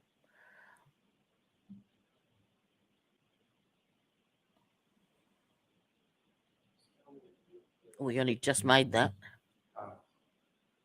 Oh, look, the time's changed. Look at that. Oh, I just noticed that. Oh my God. Oh, hang on. Look at the time. It's now 4:12. Yeah, you really have to keep your voice up. 16:12. Sergeant Bukhenik, from this still image from this video, what if any How did that happen? significance do you observe in relation to the vehicle at this time that is being loaded on? Hang on. I have to go back. I'm sure it any said sort of too. substantive time in Onto the flatbed. and from at any point in time when you were out, Sergeant Bukhenik, from this particular point of the video, do you recognize the vehicle that has just pulled into the driveway? Yes, I do. Is that the same driveway that you had walked up from the street? Oh, that's when she arrived. On that morning? Yes, it is. As far as the vehicle is concerned, what do you recognize? Okay, that's when she arrived at her parents'. That would be the Lexus SUV owned by the defendant, bearing Massachusetts registration 3GC. Kim Police Department, where did the vehicle go? The vehicle proceeded. Two individuals just exited that Back up vehicle. onto the flatbed. That's correct. Do you recognize who those individuals are as far as who they are and from what part of the vehicle they exited from? Yes, the passenger side exit was the defendant, and then the driver's side vehicle was Mr. Reed. It depends. That's who correct. you're talking to. It was a light dusting for glass and hair fibers, but it was a blizzard for everything else. Now, Sergeant, towards the end of that video, did you observe the defendant and her father in any specific area in relation to that vehicle? Yes, I observed the defendant and her father at the rear right taillight, gesturing or signaling towards the affected, damaged, and missing parts of the taillight. Objection. I'll allow just the direction that they were signaling at. Move to strike the remainder. Okay? As far as that vehicle's position within the driveway, is that essentially the position that you observed it in when you and Trooper Proctor and Officer Barrows were walking up the driveway to the home? Yes, it was. And Ms. Gilman, if I could have a second of those two videos.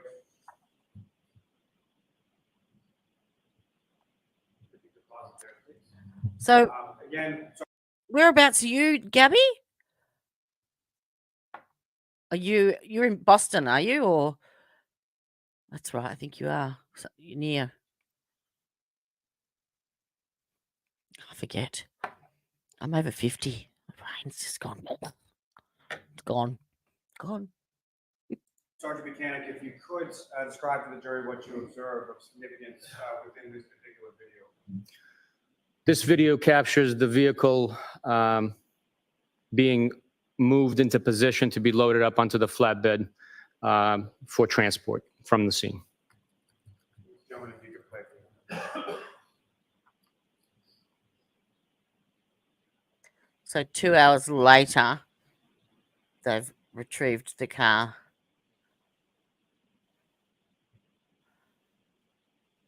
Because I'm sure he said, or someone said in the grand jury proceedings that it was 5:15 that they towed the car Yeah, back. you really have to keep your voice up. Yes. Sergeant Bukhenik, from this still image from this video, See the tail light? There is light. There is still red there. There's still red there. Rear tail light is illuminated. You could see a white light coming from that tail light. It's still intact there at the bottom. Before you just direct the jury's attention to the specific area you're talking about. Right there. Ms. Gilman, if you could play this through the... Yes, yes. this is before it gets back to Canton PD. That tail light is intact. That bit that they showed, the last one that Proctor collected on the 18th of February, that piece is in the. Let me see if I can back it up a tiny bit. Now, Sergeant Bukhenik, as far as when you left the residence in Dyke. No, too far. So there, it's hard to see when I pause it because the letters come up and I can't move it. But can you see my cursor there? So there's the light there, and that bit there is the bit that was collected on the 18th of February. That big piece, the like 15-centimeter piece. But then when they got back to the PD, Canton PD, there's 48 minutes missing of the CCTV footage. So they have video of this, but they don't have a no. And they don't have a video of any of the ring cameras on Fairview, any of the ring cameras on of any adjacent streets that she travelled up, and the CCTV footage from the library that she would have passed at 12:28 or whatever the time that it correlated to. The 2 minutes were miraculously disappeared from that too as she passed by, and that would have shown the same thing, her tail light intact. So, in my opinion, this right there evidence shows that it was tampered with. So it's better for the defence than it is for the prosecution. Bri, whilst I remember, there's a clip showing the reverse lights. Yes. Because it's the bottom of that light that actually has the 4 little LEDs in it. And the rest of it is a reflector, like up the side. So, but, what was I going to say? I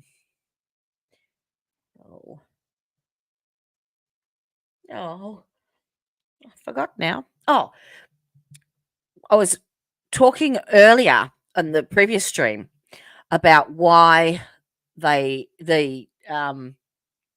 state hasn't called Michael Proctor. And my theory was that even though he's on the state's witness list, he's also on the defence's witness list. And if the defense calls him, it's my understanding that you get a little bit more leeway with regards to asking leading questions under cross-examination, which means that if the defense calls Michael Proctor, Lally would have more of a leeway in asking leading questions in his cross-examination. Does that make sense? I'm not sure of if I'm on the right track or not, and correct me if I'm wrong, but that's my thought process on why they haven't called him as such. Do you see the video? Yeah, yes, yep. They didn't even ask. Turtle Boys are awesome. He cracks me up. Really got to go back and watch it. No, that's me, Dallin. I did a presentation because I was a registered nurse for 12 years, and I worked in intensive care and coronary care as well. So I just went through the ER doctor's testimony and broke it down for everyone and explained it a little bit better because he might be a great doctor, but he wasn't very effective in communicating what the process was and why they did it. So, but I'm also in the middle of doing a compilation of dog bite injuries as well. So hopefully I'll get a chance to finish that off tomorrow, but I'm doing a double back-to-back live stream today. So, but yes, there is definitely a video. I think it's 3 videos ago, perhaps, maybe. I did it when they had the week where we only had one trial day. So I think I did it maybe last Wednesday. That's true. I don't think much do. Yeah, yeah. That's true. That's true. Yes, yeah. Yep. By all means, knock yourself out. Knock yourself out, my love.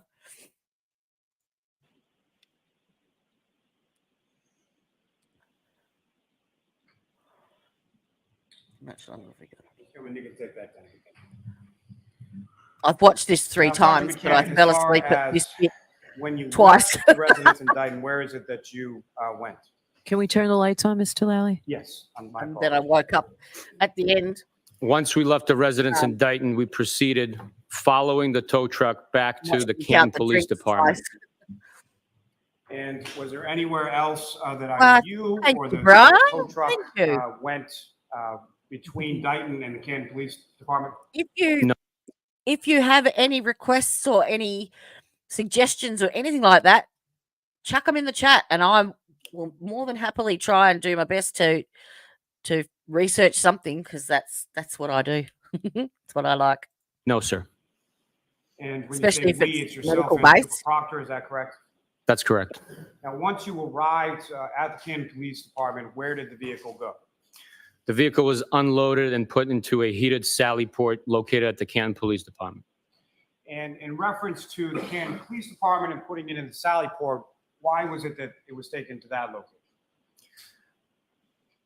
It's a location that serves as a storage for a Have a vehicle good day. that would suffice for the size of the vehicle. The location is, as it related to the crime that took place was investigated, was in that town. So we utilized their facility. It was also a heated facility to help melt the snow that had been accumulating on the vehicle. And on the bumper? And at some point, well, as far as some point subsequent to this, did you learn that there are exterior cameras of the Canton Police Department, as well as cameras within the Sally Port garage area? Yes, I did. And have you reviewed? Now, this is interesting because as I said, I've put this on 3 times to watch it, and I fell asleep right in the middle every time and watched the start and the end. So I've missed this middle bit, but I flicked onto Turtle Boy's stream after I'd watched this the second time, and why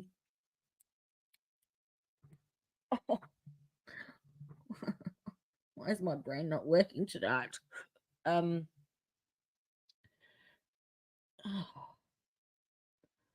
I have to start again. I'll remember in a second. It'll come to me. Cameras prior to your testimony here today? Yes, I have. May I approach, Your Honor? Yes. Oh, that's right. The cameras. The 48 minutes that are missing at the Sally Port, they actually show some of that footage here, and it pans back to Karen's reaction and to Jackson's reaction, because they're like shocked that this footage has now surfaced in the middle of trial that was supposedly missing. So I haven't seen this bit. This will be a cold reaction.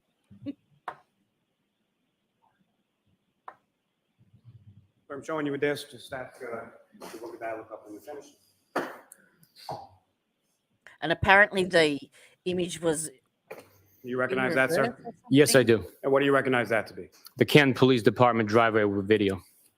And what's contained on that is that fair and accurate portrayal of yourself and the tow truck pulling into the Canton Police Department driveway on that afternoon or early evening of January 29th. Yes, it is. May I approach, Your Honor? Yes. Almost seek to introduce. Yes. They have just a moment, Council. Okay.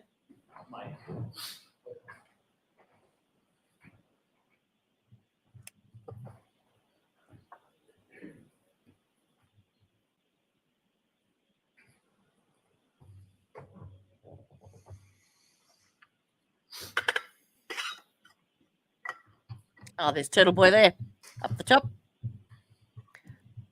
With his laptop.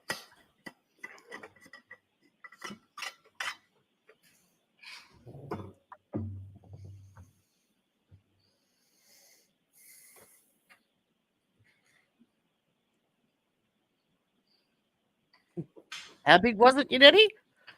It's this big. Thank you for that, Your Honor. No objection. Okay. Yeah, they don't know what's coming because they haven't seen this footage. And Your Honor, with the court's permission, we publish that video to your son. Okay. Yes.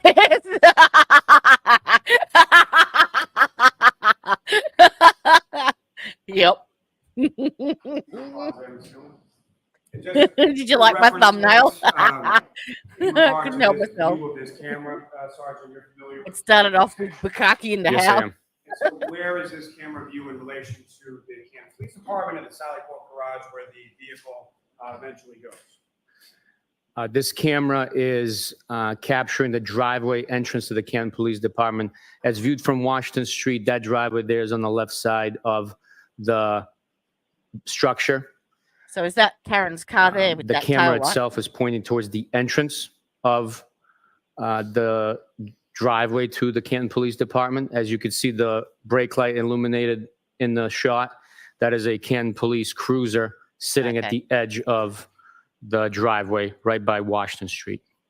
So for orientation purposes, as far as the tow truck and your vehicle, is that coming from the top of the screen to the bottom or the bottom to the top?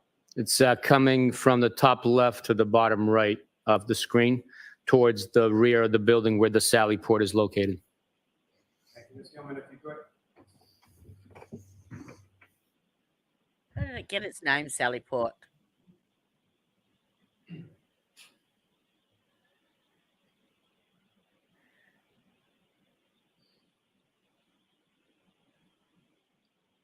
Pause there, Ms. Gilman. Oh, look, and that hair stayed on. This video, Sergeant, what if anything do you observe? That is the tow truck transporting the defendant's The ninja vehicle hair. arriving at Canton PD. My vehicle with Trooper Proctor inside, me operating, are following closely behind as we did the entire way from Dayton all the way to Canton. Ms. Gilman, if you could play that to the end.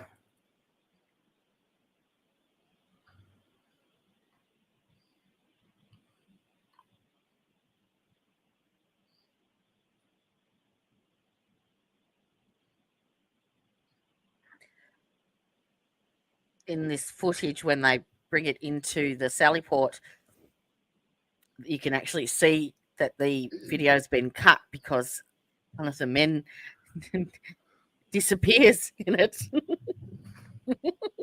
Completely disappears off the screen. Now, as It's like far magic. as the interior of the Sally Port Garage, that Put the lights. Thank you. as far as the interior Sally Port of the garage, you mentioned that that is a heated area. Is that correct? That's correct. And as far as the heat within that, do you know how that is produced or how hot it gets in there as far as the time that you spent within there?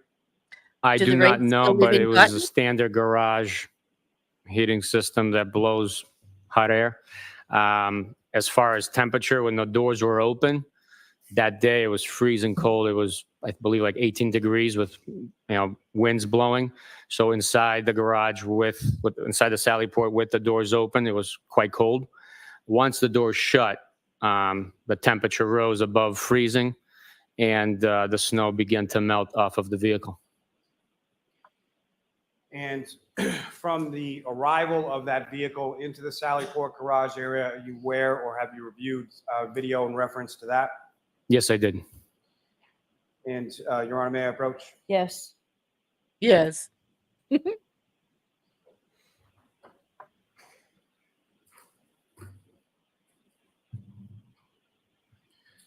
Showing you another disc, sir. Just ask you to review that one until you finish.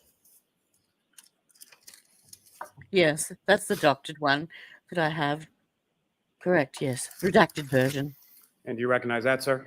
Yes, I do. And does that contain the video that you were just testifying about as far as the arrival of the vehicle at the Canton Police Department Sally Port garage? You're Yes, a it is. regular local. May I approach, Your Honor? Yes. How about the seat to introduce in the minutes of the next exhibit? No objection, Your Honor. No wonder you're interested in this case. Now, Sergeant, before we get to that video, if I could just ask, if you know, approximately what time was it that you left Dayton following that tow truck back to the Canton Police Department? We left Dayton approximately 4:15, 4:20, and we followed the vehicle back to Canton, arriving probably around 5:30 or so 5:30. p.m. Takes that long? Thank you. And Your Honor, with the court's Really? permission, if we could publish I suppose there were that the video, conditions. for the jury. All right. Okay. I'll concede this once.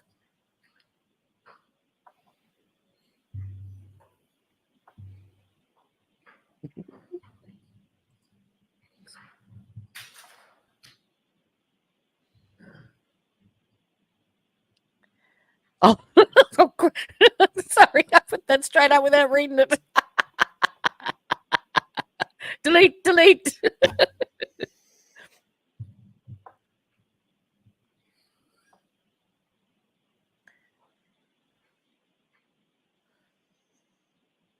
Yeah, it's one of these videos where one of the guys over this side, If you could just pause there for a moment. next to the mannequin, Direct your attention up to the video on the screen disappears for orientation where purposes. they've cut it. And, first of all, do you recognize what's depicted in this video? Yes, I do. What do you recognize it to be?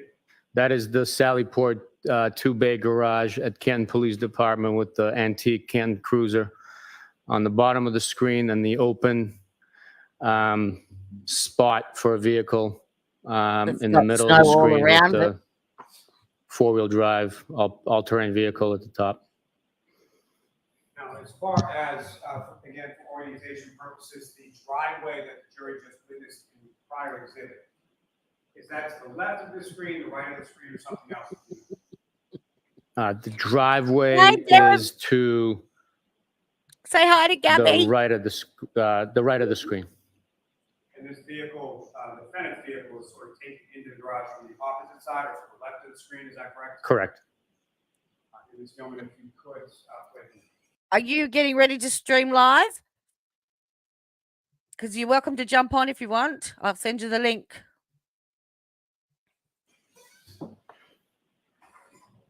What have we got? Maybe Okay. Could an you hour's pause that, left. Ms. Gilman? Actually, probably half an hour because I wasn't going to count the drinks again. Yeah, what does she say here? Now, as far as Something. She turns back to her parents and says something.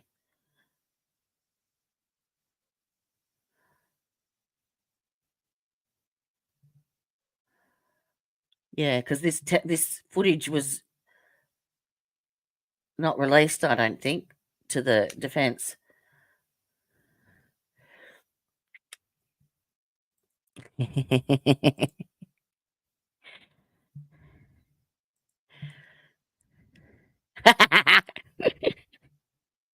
Oh, good. I think there's probably only another half hour in it for me anyway. I've done a back-to-back today, so. And the last of his testimony is pretty much counting Karen's drinks for the evening, so. Come on. Let's get back to the Sallyport. Muted. Okay, so you want us to watch this now? If it please the court, yes. What? Thanks, Gabby.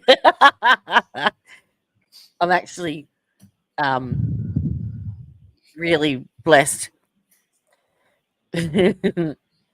Oh, whoops. I took that off too soon. Sorry.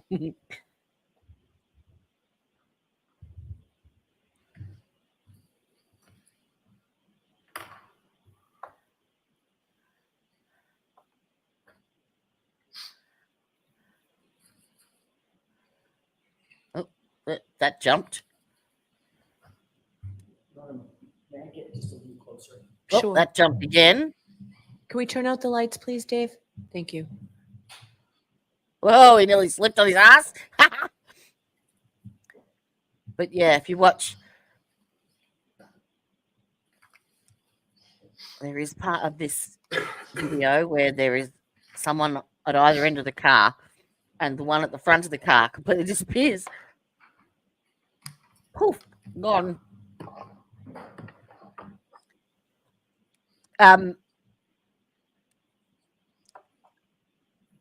Hopefully, Deb and I will get together very soon, Gab. Yes. Or should I say, yes.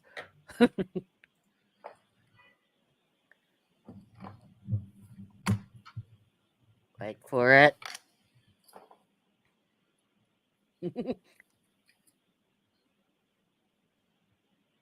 That's dangerous. That's a occupational health and safety hazard. Not only could you slip over, but you could disappear into thin air as well. It's like what is it? This Doctor Who traveling, the TARDIS.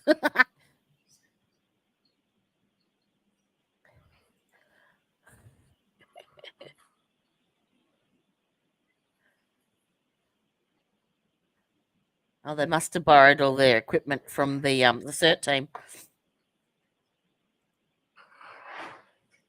No problem, sweetheart. Yes, it will.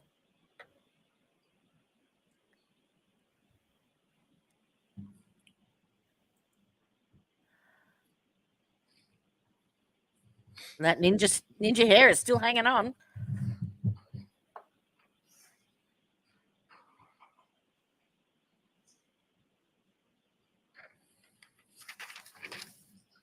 It's once they put the crime scene tape vicariously around the car, the guy at the front disappears.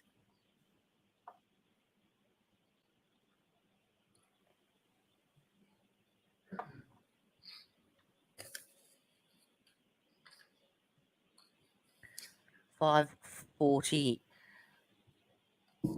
53 down the bottom. Watch the timer. Oh, there he goes. That was a minute.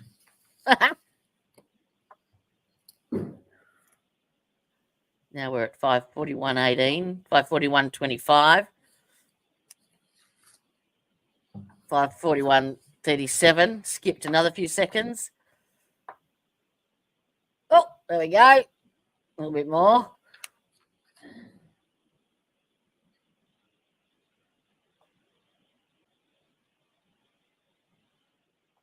Door comes down.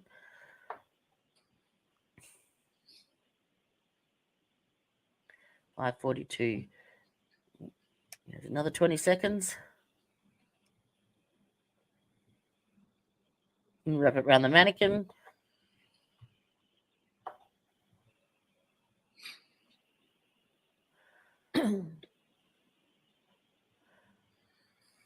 That's safe. That's secure. No one will get past that.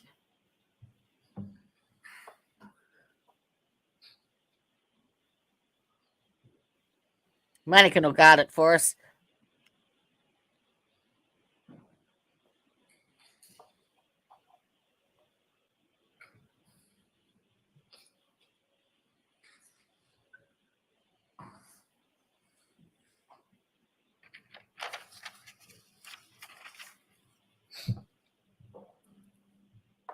Now watch. There it goes. Disappeared. Poof. Gone.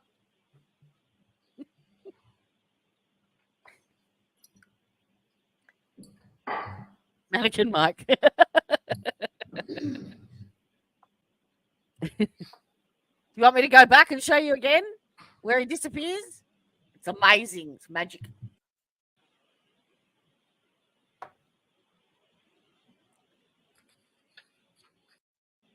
Went too far.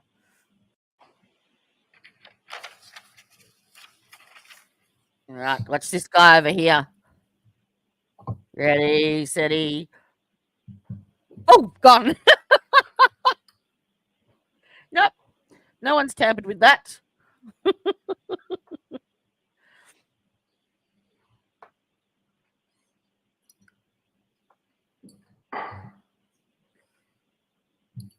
Then they just lost another 2 minutes. If you watch the timer down the bottom.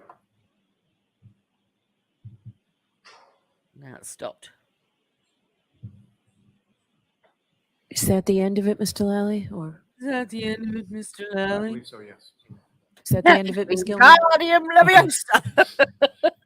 All right. Lights on, please, Dave. Thank you. All right. So I have a copy of the printed docket on 424. Paper number 347 was the Commonwealth's Notice of Discovery XL. I just asked Mr. McDermott to print it for me. Our printer up here doesn't work. Yeah. All I right. So don't think that was before we impaneled. That was the day, I believe, of the long motion in limine. It wasn't Trial. submitted as part of discovery. All right. So we'll take Right a 5-minute there. break. Okay. Thank you, Alex. Says Bev. And she lies. It's not 5 minutes. Let's skip ahead. Go back. Again with the video. Your Honor. Your Honor, for the record, I believe we're picking up where it was paused, which was 5:35:36. Okay.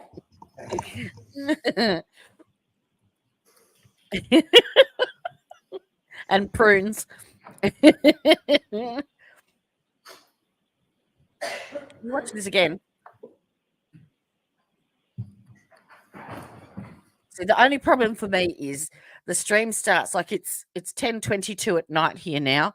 So I'm ready to watch day 21. But that's 6-7 hours. So I fall asleep halfway through it. And then I have to watch it again the next day.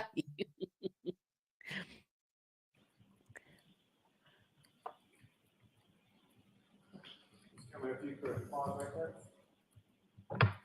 And Sergeant, as far as the condition of the vehicle as you observe it in this sort of pause still shot of the video, is that a fair and accurate portrayal of the condition as far as the really snow or ice or anything you observe on that vehicle when it came into the Sally Port garage? Yes, it is. Ms. Gilman, if you could play from there.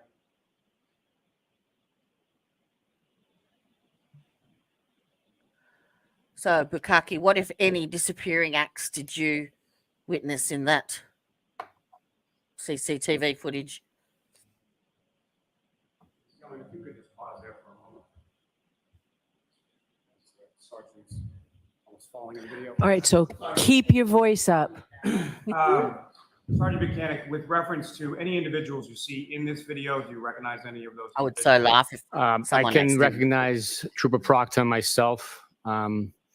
Other than that, I don't remember exactly who else was present at this moment in time. If you could start using the laser pointer before you, just direct your attention to where you observe yourself and where you observe Trooper Proctor. That's Trooper Proctor and myself. Then.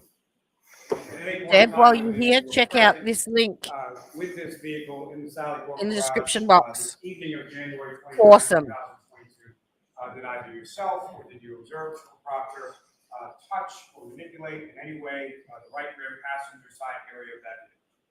No, we did not. Ms. Gilman, if you could play from here. Did you pull a rabbit out of your hat?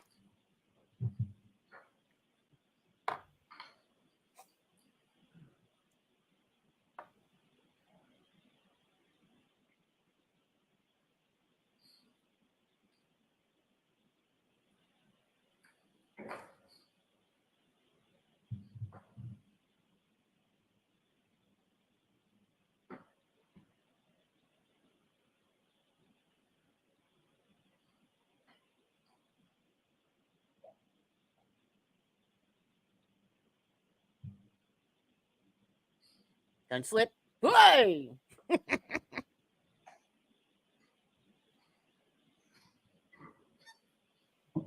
Don't forget to give those back to CERT. They're going to need them for their next evidence collection.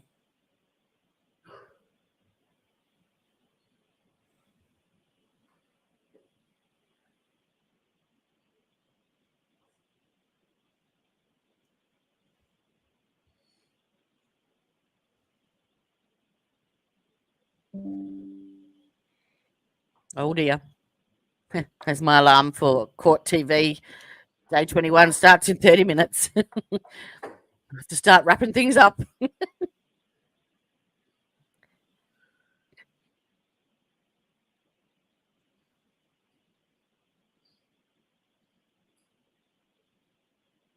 Surprised my kitty cats haven't come out and annoyed me yet.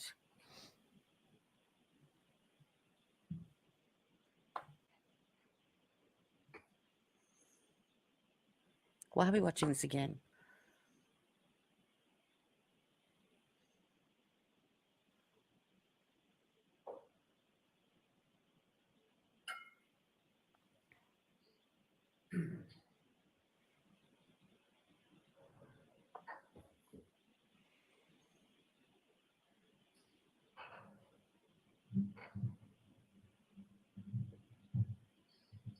You look and see how much snow is on the side steps of the vehicle. So imagine what's on the bumper.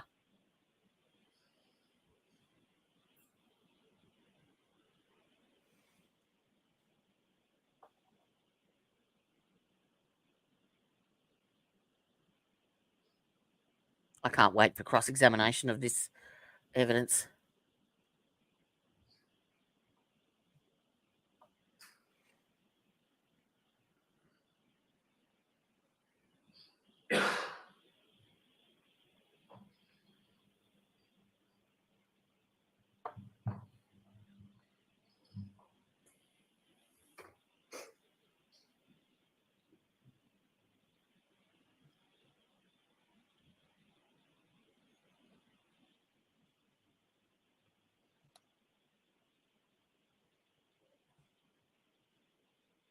I want to take your pause there just for a moment.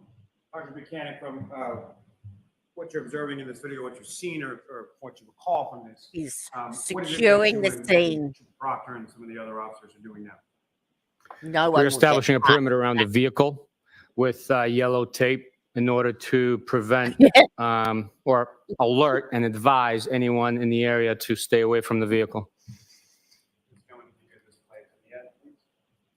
He's not a McAlbert. That's why. And they've just strangled him with crime scene tape.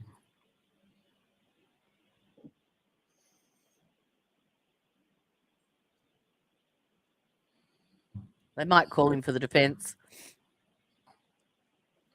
We get to watch him disappear again.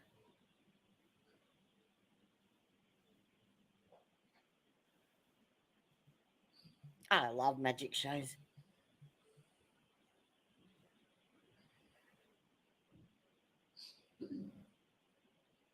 No way anyone can tamper with that now. Look. Bulletproof.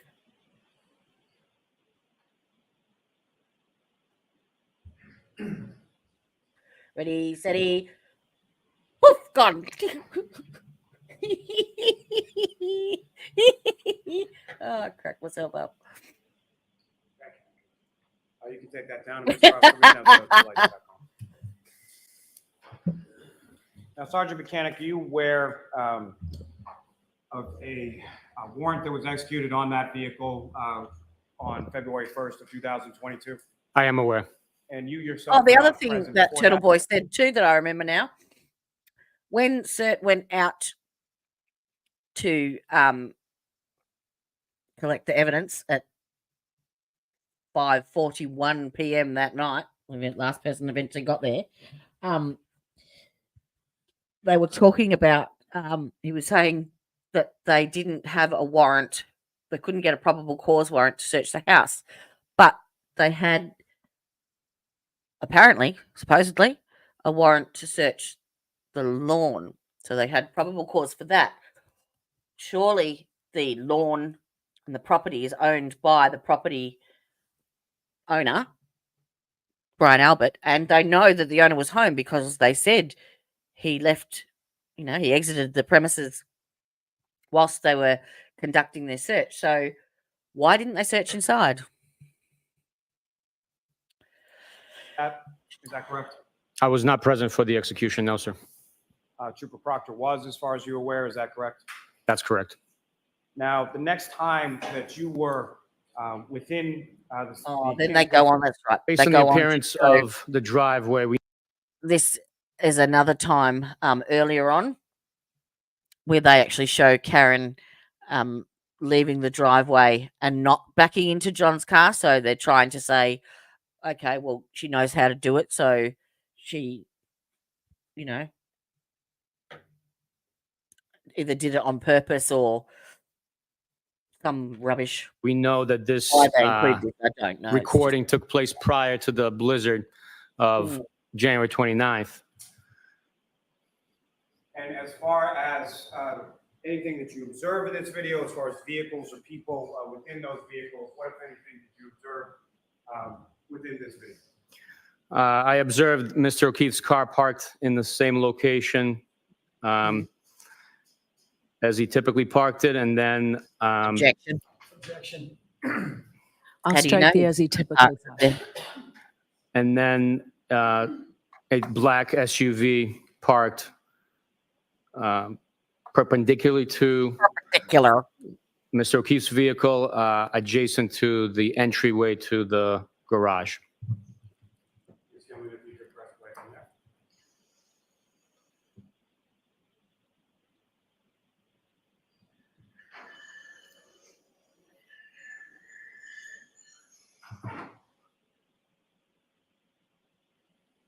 Has absolutely no relevance whatsoever.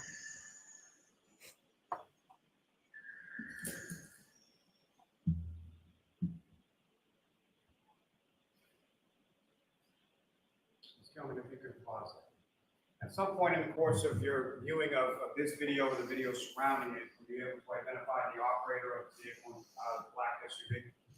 Yes, that is the defendant operating her black and color Lexus SUV bearing Massachusetts plate 3 GC 684. Mm-hmm. Yes, you do. If Ms. Gilman, if you could address it.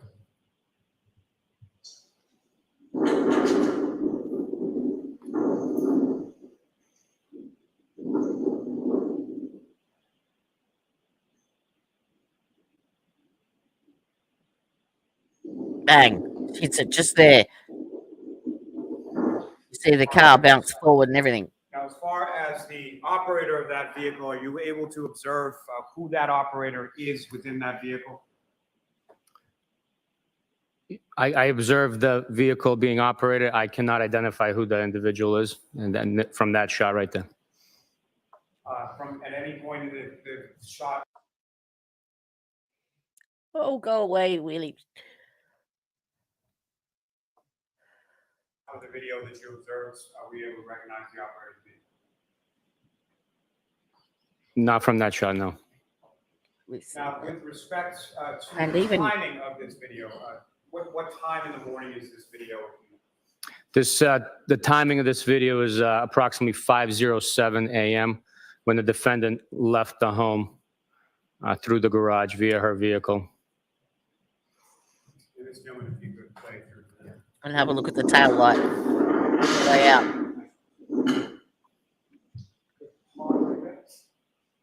Yep, there is still red there. This particular pause portion of the video, Sergeant, what, if anything, of significance do you observe within the still Especially shot of this bit here. portion of the video 153?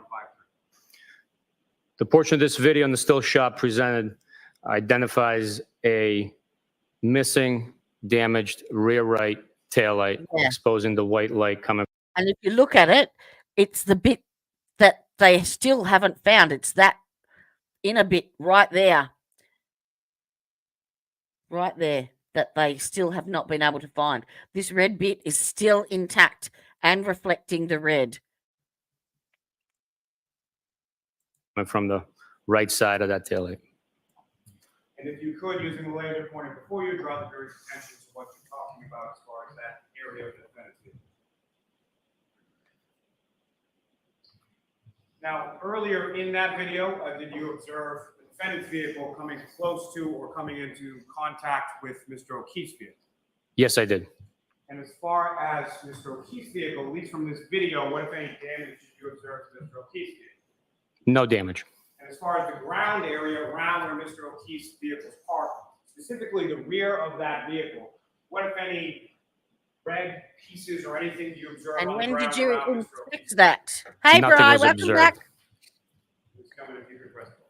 So he's testified that he did not find any damage to John's car and didn't find any tail light located around the rear of John's car. Why don't we have any ring camera footage of them investigating that, looking for that? Did they look for it? When? I haven't seen any.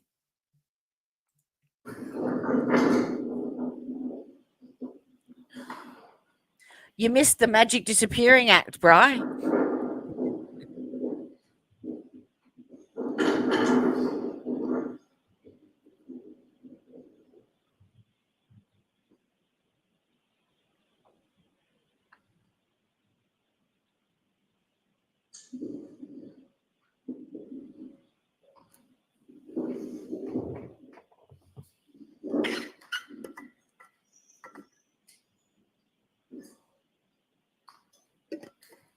And Ms. Gilman, from Exhibit 6, if I could have video number 165.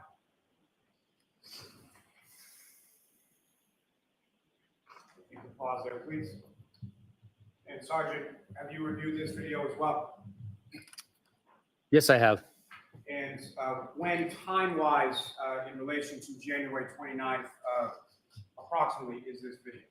It's approximately like 12:30 in the afternoon. And as far as the vehicles in the foreground area from this particular camera shot, you know whose vehicles those are? Yes. The vehicle in the top left corner is Mr. O'Keefe's vehicle. Vehicle this in the is middle after they've left is the defendant's been caught. vehicle. And I do not know who the other two vehicles are. I was telling if you could press play.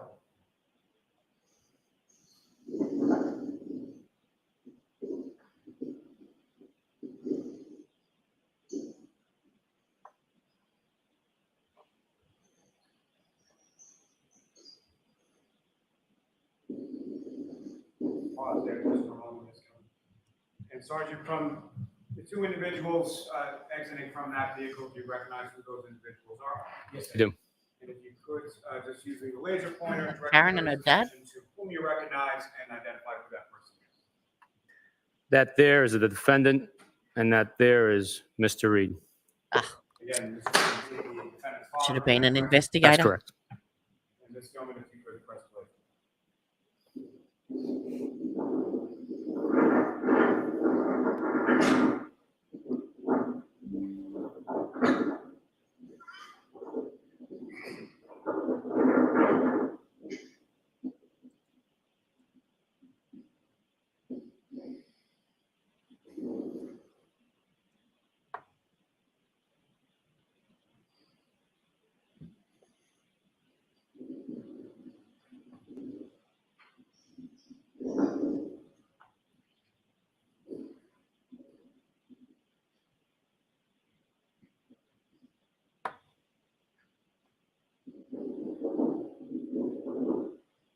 And the purpose of that video was what?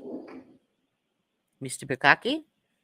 Please explain. Ms. Gilman, if you could pull up video 166 from the same Exhibit 6.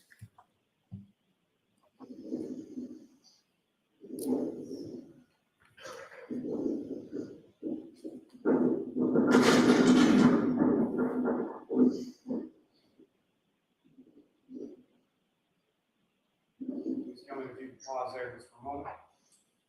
Sergeant, do you recognize the person that just exited from that vehicle and behind the defendant's vehicle? Yes, I do. Who do you recognize that to be? As a defendant's brother. And Ms. Gilman, if you could press play.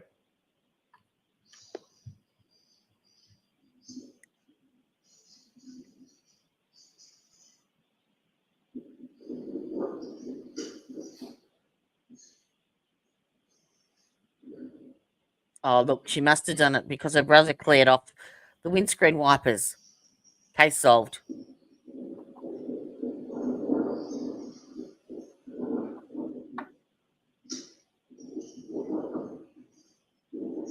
Really?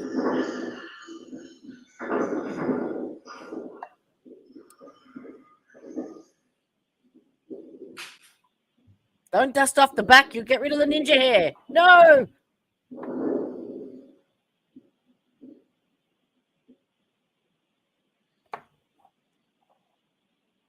Thank you, Ms. Hillman. If I could have from What? the same Exhibit 6. I'm not Video comprending. 171. Just wasting time now, Lally.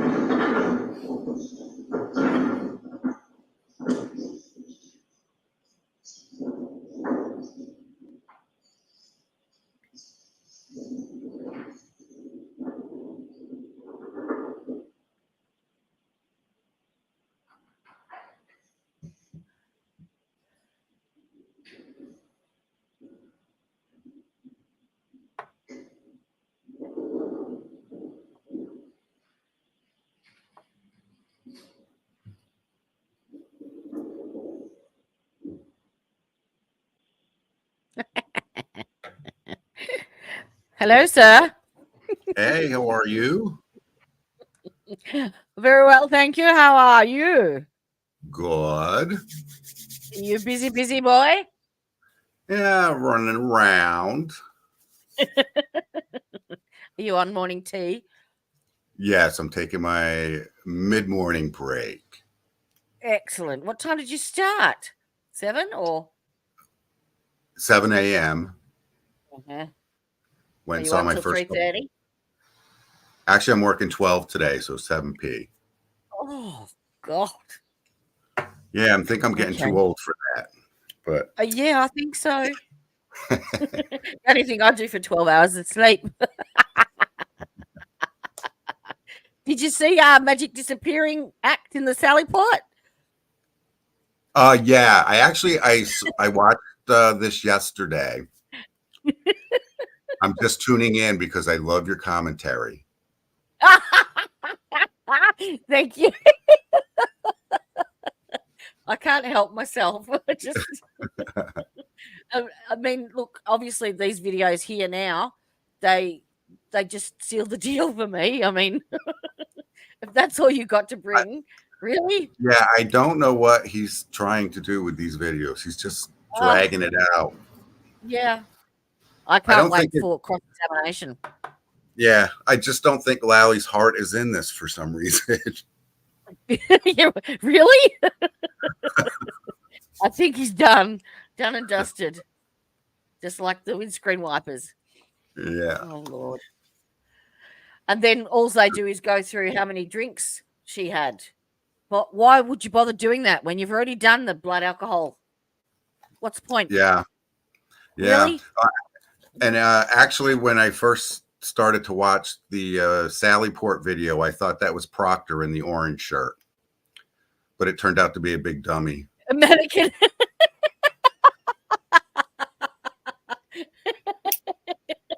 Yeah, they nearly strangled him with crime scene tape. Yeah, they secured it real good. Real good. No one will get into that. Yeah. Well, carry on. Sorry to interrupt. No. I think that I don't see any point in watching these videos and then watching her have another shot and have another drink and have another shot. It's irrelevant to me. And besides the fact, the next day court starts in 15 minutes. So Yeah, and watch the other thing with Bukhenik testimony is, when did Jen McCabe tell him that she confessed, and why, if that actually occurred, did he just not take her into custody? This whole thing about her saying, yeah, McCabe was saying that I did it. I did it. I hit him, and yeah. That all happened at between 5:30 and 6:30 in the morning. So yeah, allegedly. Yeah. So, yeah. Yep. So even why did it take 12 hours for cert to come out? They're not the delayed response team. Yeah.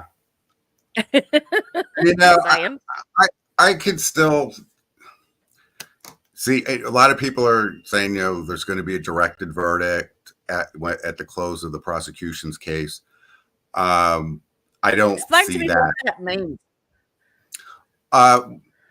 What that means is that the judge saying there's not enough probable cause, Yeah. enough proof beyond a reasonable doubt. You have to find the defendant not guilty. Exactly. So at the close of the prosecution's case, the defense will stand up and make a motion for directed verdict. And then the judge has the authority to say, yeah, state, you did not prove your case beyond a reasonable doubt. I am not sending this to the jury. No.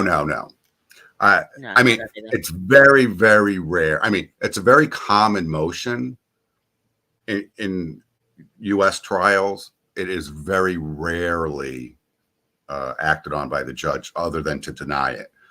And I can see, there are bits and pieces of the state's case that, people who are thinking that, she did do it. I don't fault them for that. But, at least from what I've seen up to this point, I was on the jury. The state hasn't done anything. As a matter of fact, most of what the state has put out so far, I think, works best for the defense. Absolutely, so especially what we've seen here today. Yeah, and I mean, Yannetti and Jackson are just ripping any of the good parts for the state to pieces. So I don't think they have to work too hard once they put their case on.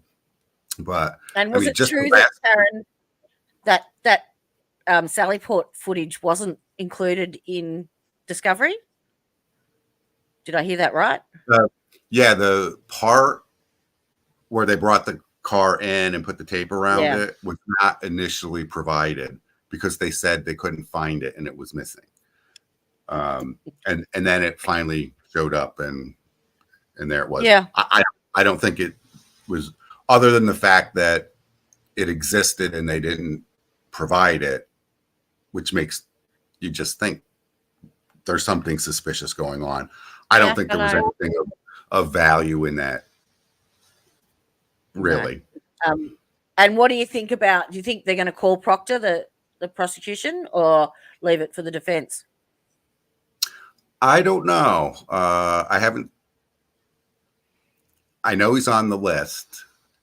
What do you think, Deb? Well, the thing is, and I think you were right when you said earlier, maybe Lally won't call him because he knows the defense will, and then he'll have, brought more latitude on cross. But in my opinion, I think Lally should call him to get ahead of all the shit that Jackson and Yannetti are going to bring.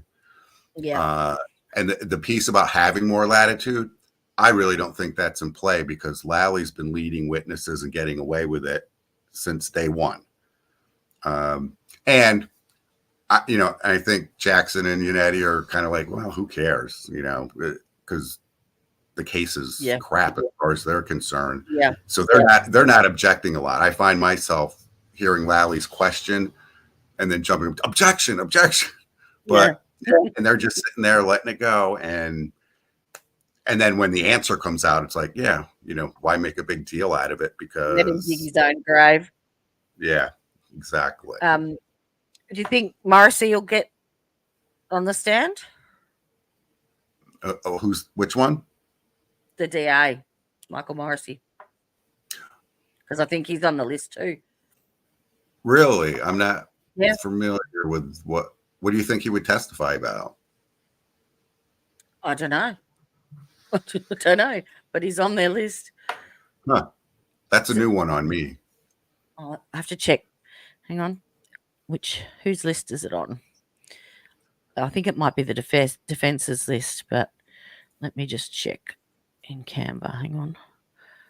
I uploaded it. Unless they're trying to say that there was some impropriety about charging her in the first That's defense list 1. Where's defense list 2? Yes, he's number 66 on defense list. Norfolk County District Attorney Michael Morrissey. Huh. That is Yeah. unusual. Hmm. I'm going to have to dig a little more to figure out why they would do that. The plot thickens. Yeah. Who's up after Bukhenik? I have no idea. I've got the lists, but they're not going in order. Oh. So, I have no idea, but we'll find out in about 10 minutes. Yeah. The way that Lally's calling these witnesses, I'm generally shocked about the order. Well, they've only just started their evidentiary phase, really. So, yeah, you have to be an expert, maybe Celebrite or something. You know, just to be kind, I'm hoping that he's saving his best for last because he hasn't done anything yet. Yeah. So you'd want to hope so, wouldn't you? Yeah. Cool. All right, I'm going to let you go. I'm going to go and put the kettle on and make myself a cup of tea, put my Jimmy Jams on, and go and watch Very good for you. You have yourself an amazing day. You too. Are you planning on being on tomorrow? I will do my best, yes. Yes, that's my plan. I'll keep my eye out. No worries. I may not be able to even log in because actually tomorrow's an even earlier day for me. So, but I will do my best to at least get in the chat. That's fine. Oh, good. All righty. You take care. I will have the stream up. Bye-bye. Bye-bye. Unicorns. All right. Well, I think we shall wrap up for the day. I have actually got a you're going to laugh, a new segment that I thought that we could introduce to the stream every day, just to make it a little bit more lighthearted. I was talking to my youngest daughter the other day, and she has this thing called Roses and Thorns. And when she comes home from work every day, she says to her partner, "All right, any roses and thorns?" And I said to her, "What do you mean?" She said, "All right, well, he's allowed to tell me something that has, annoyed him for the day, which is his thorn, provided that he then counteracts that with something that has been good for the day, so his rose." So I thought, oh, that's really nice. That's actually quite good. How can I include that into a segment on live stream? So here we have the new segment.